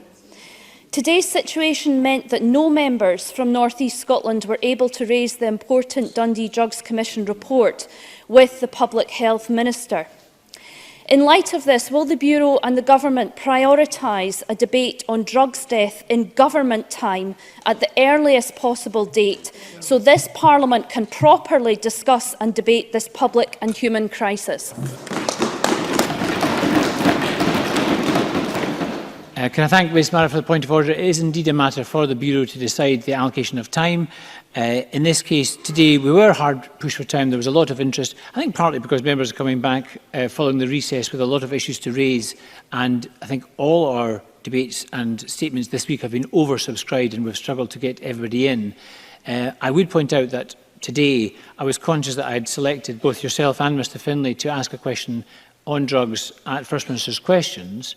And, however, I also recognise that yourself and others, Polly McNeill and a number of members, including Stuart McMillan, who was lined up to speak, didn't get a chance to contribute. What I would say is that we're trying from the chair not to cut members off. Now, we're constantly trying to encourage members to keep their questions short and the answers short. But we're trying not to interrupt. So what we prefer is that members self-discipline, because if they don't, the members who are last on the list to ask questions or in the debate will have their time cut. So that's the balance we're trying to strike. Now, I also accept the general point that the Bureau, I'm sure, will bear it in mind that there was a lot of demand today on the drug statement and perhaps not quite enough time. So that point is noted, and I will take it to the Bureau. Rona Mackay, point of order. Thank you, Presiding Officer. Liam Kerr, MSP, stated in Parliament on the 4th of September, the First Minister said last year that the Government would give criminal justice social work £100 million, which is a pledge that has been betrayed. However, the Independent Scottish Parliament Information Centre, SPICE, has confirmed that the Scottish Government has indeed allocated £100 million to criminal justice social work. If Liam Kerr is aspiring to become the next leader of the Scottish Conservative Party, he really does need to up his game. Presiding Officer, can you advise how he might go about correcting the record? Thank you, Mr Mackay. Yes, there are a number of ways. If a member does wish to correct the record, they can do so through the official report, or they can raise matters in the chamber or through written statements. However, the point that the member has made has been noted, and I'm sure the member will take account of it. Now, that concludes our debate on avoiding a no-deal exit from the European Union. The next item is actually decision time, and we've only got 2 questions today. The first question is that Amendment 18695.1 in the name of Donald Cameron, which seeks to amend motion 18695 in the name of Michael Russell on avoiding a no-deal exit from the European Union, be agreed. Are we all agreed? No. We're not agreed. We'll move to a division. Members may cast their votes now.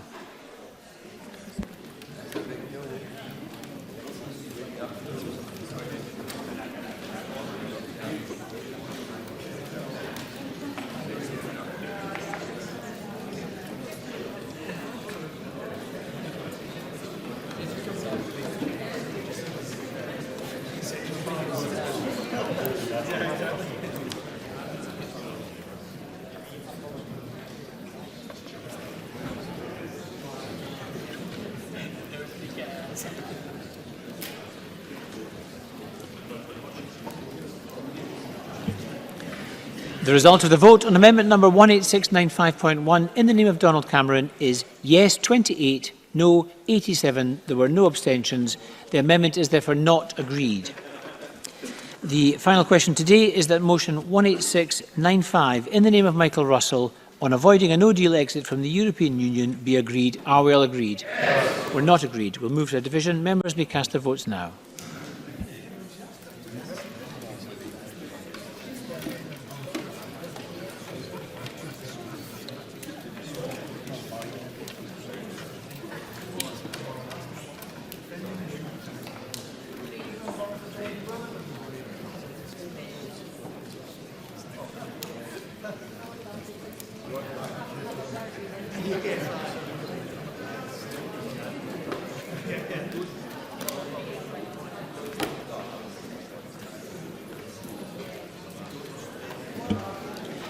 The result of the vote on motion 18695 in the name of Michael Russell is yes 27, yes 87, no 28. There were no abstentions. The motion is therefore agreed.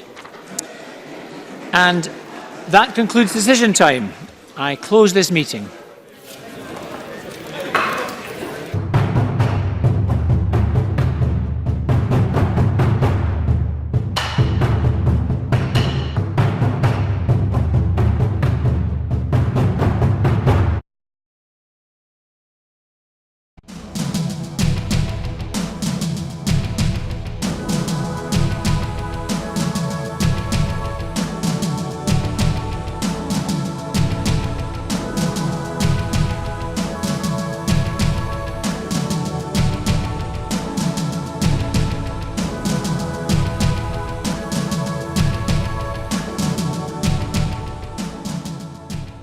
Well, it's lovely to be out on such a sunny evening in Edinburgh, but it's a shame that we have to be out tonight protesting against the two-child cap and the rate clause, well more than a year since Alison Thewlis, my colleague at Westminster, first spotted it in the small print of a Tory budget. I'm very glad to see such a huge demonstration today and so many people still coming along 1 year after the rate clause came into force to show their opposition to this vile and despicable policy.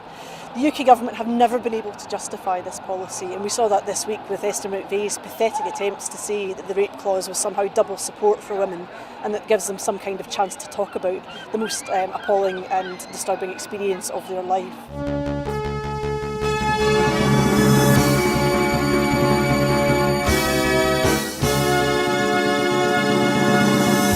As you can see behind me, we're at the very beginning of the All Under One Banner rally. You can obviously hear the pipers behind me as events are about to kick off.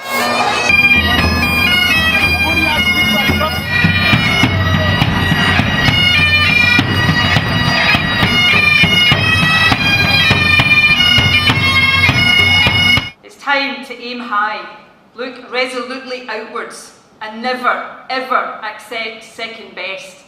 Above all, it's time to believe that we can. We can build that better country we know is possible. And friends, we will. If you enjoy watching our programmes, please help us to be Scotland's independent broadcaster by signing up to become a Broadcasting Scotland supporter.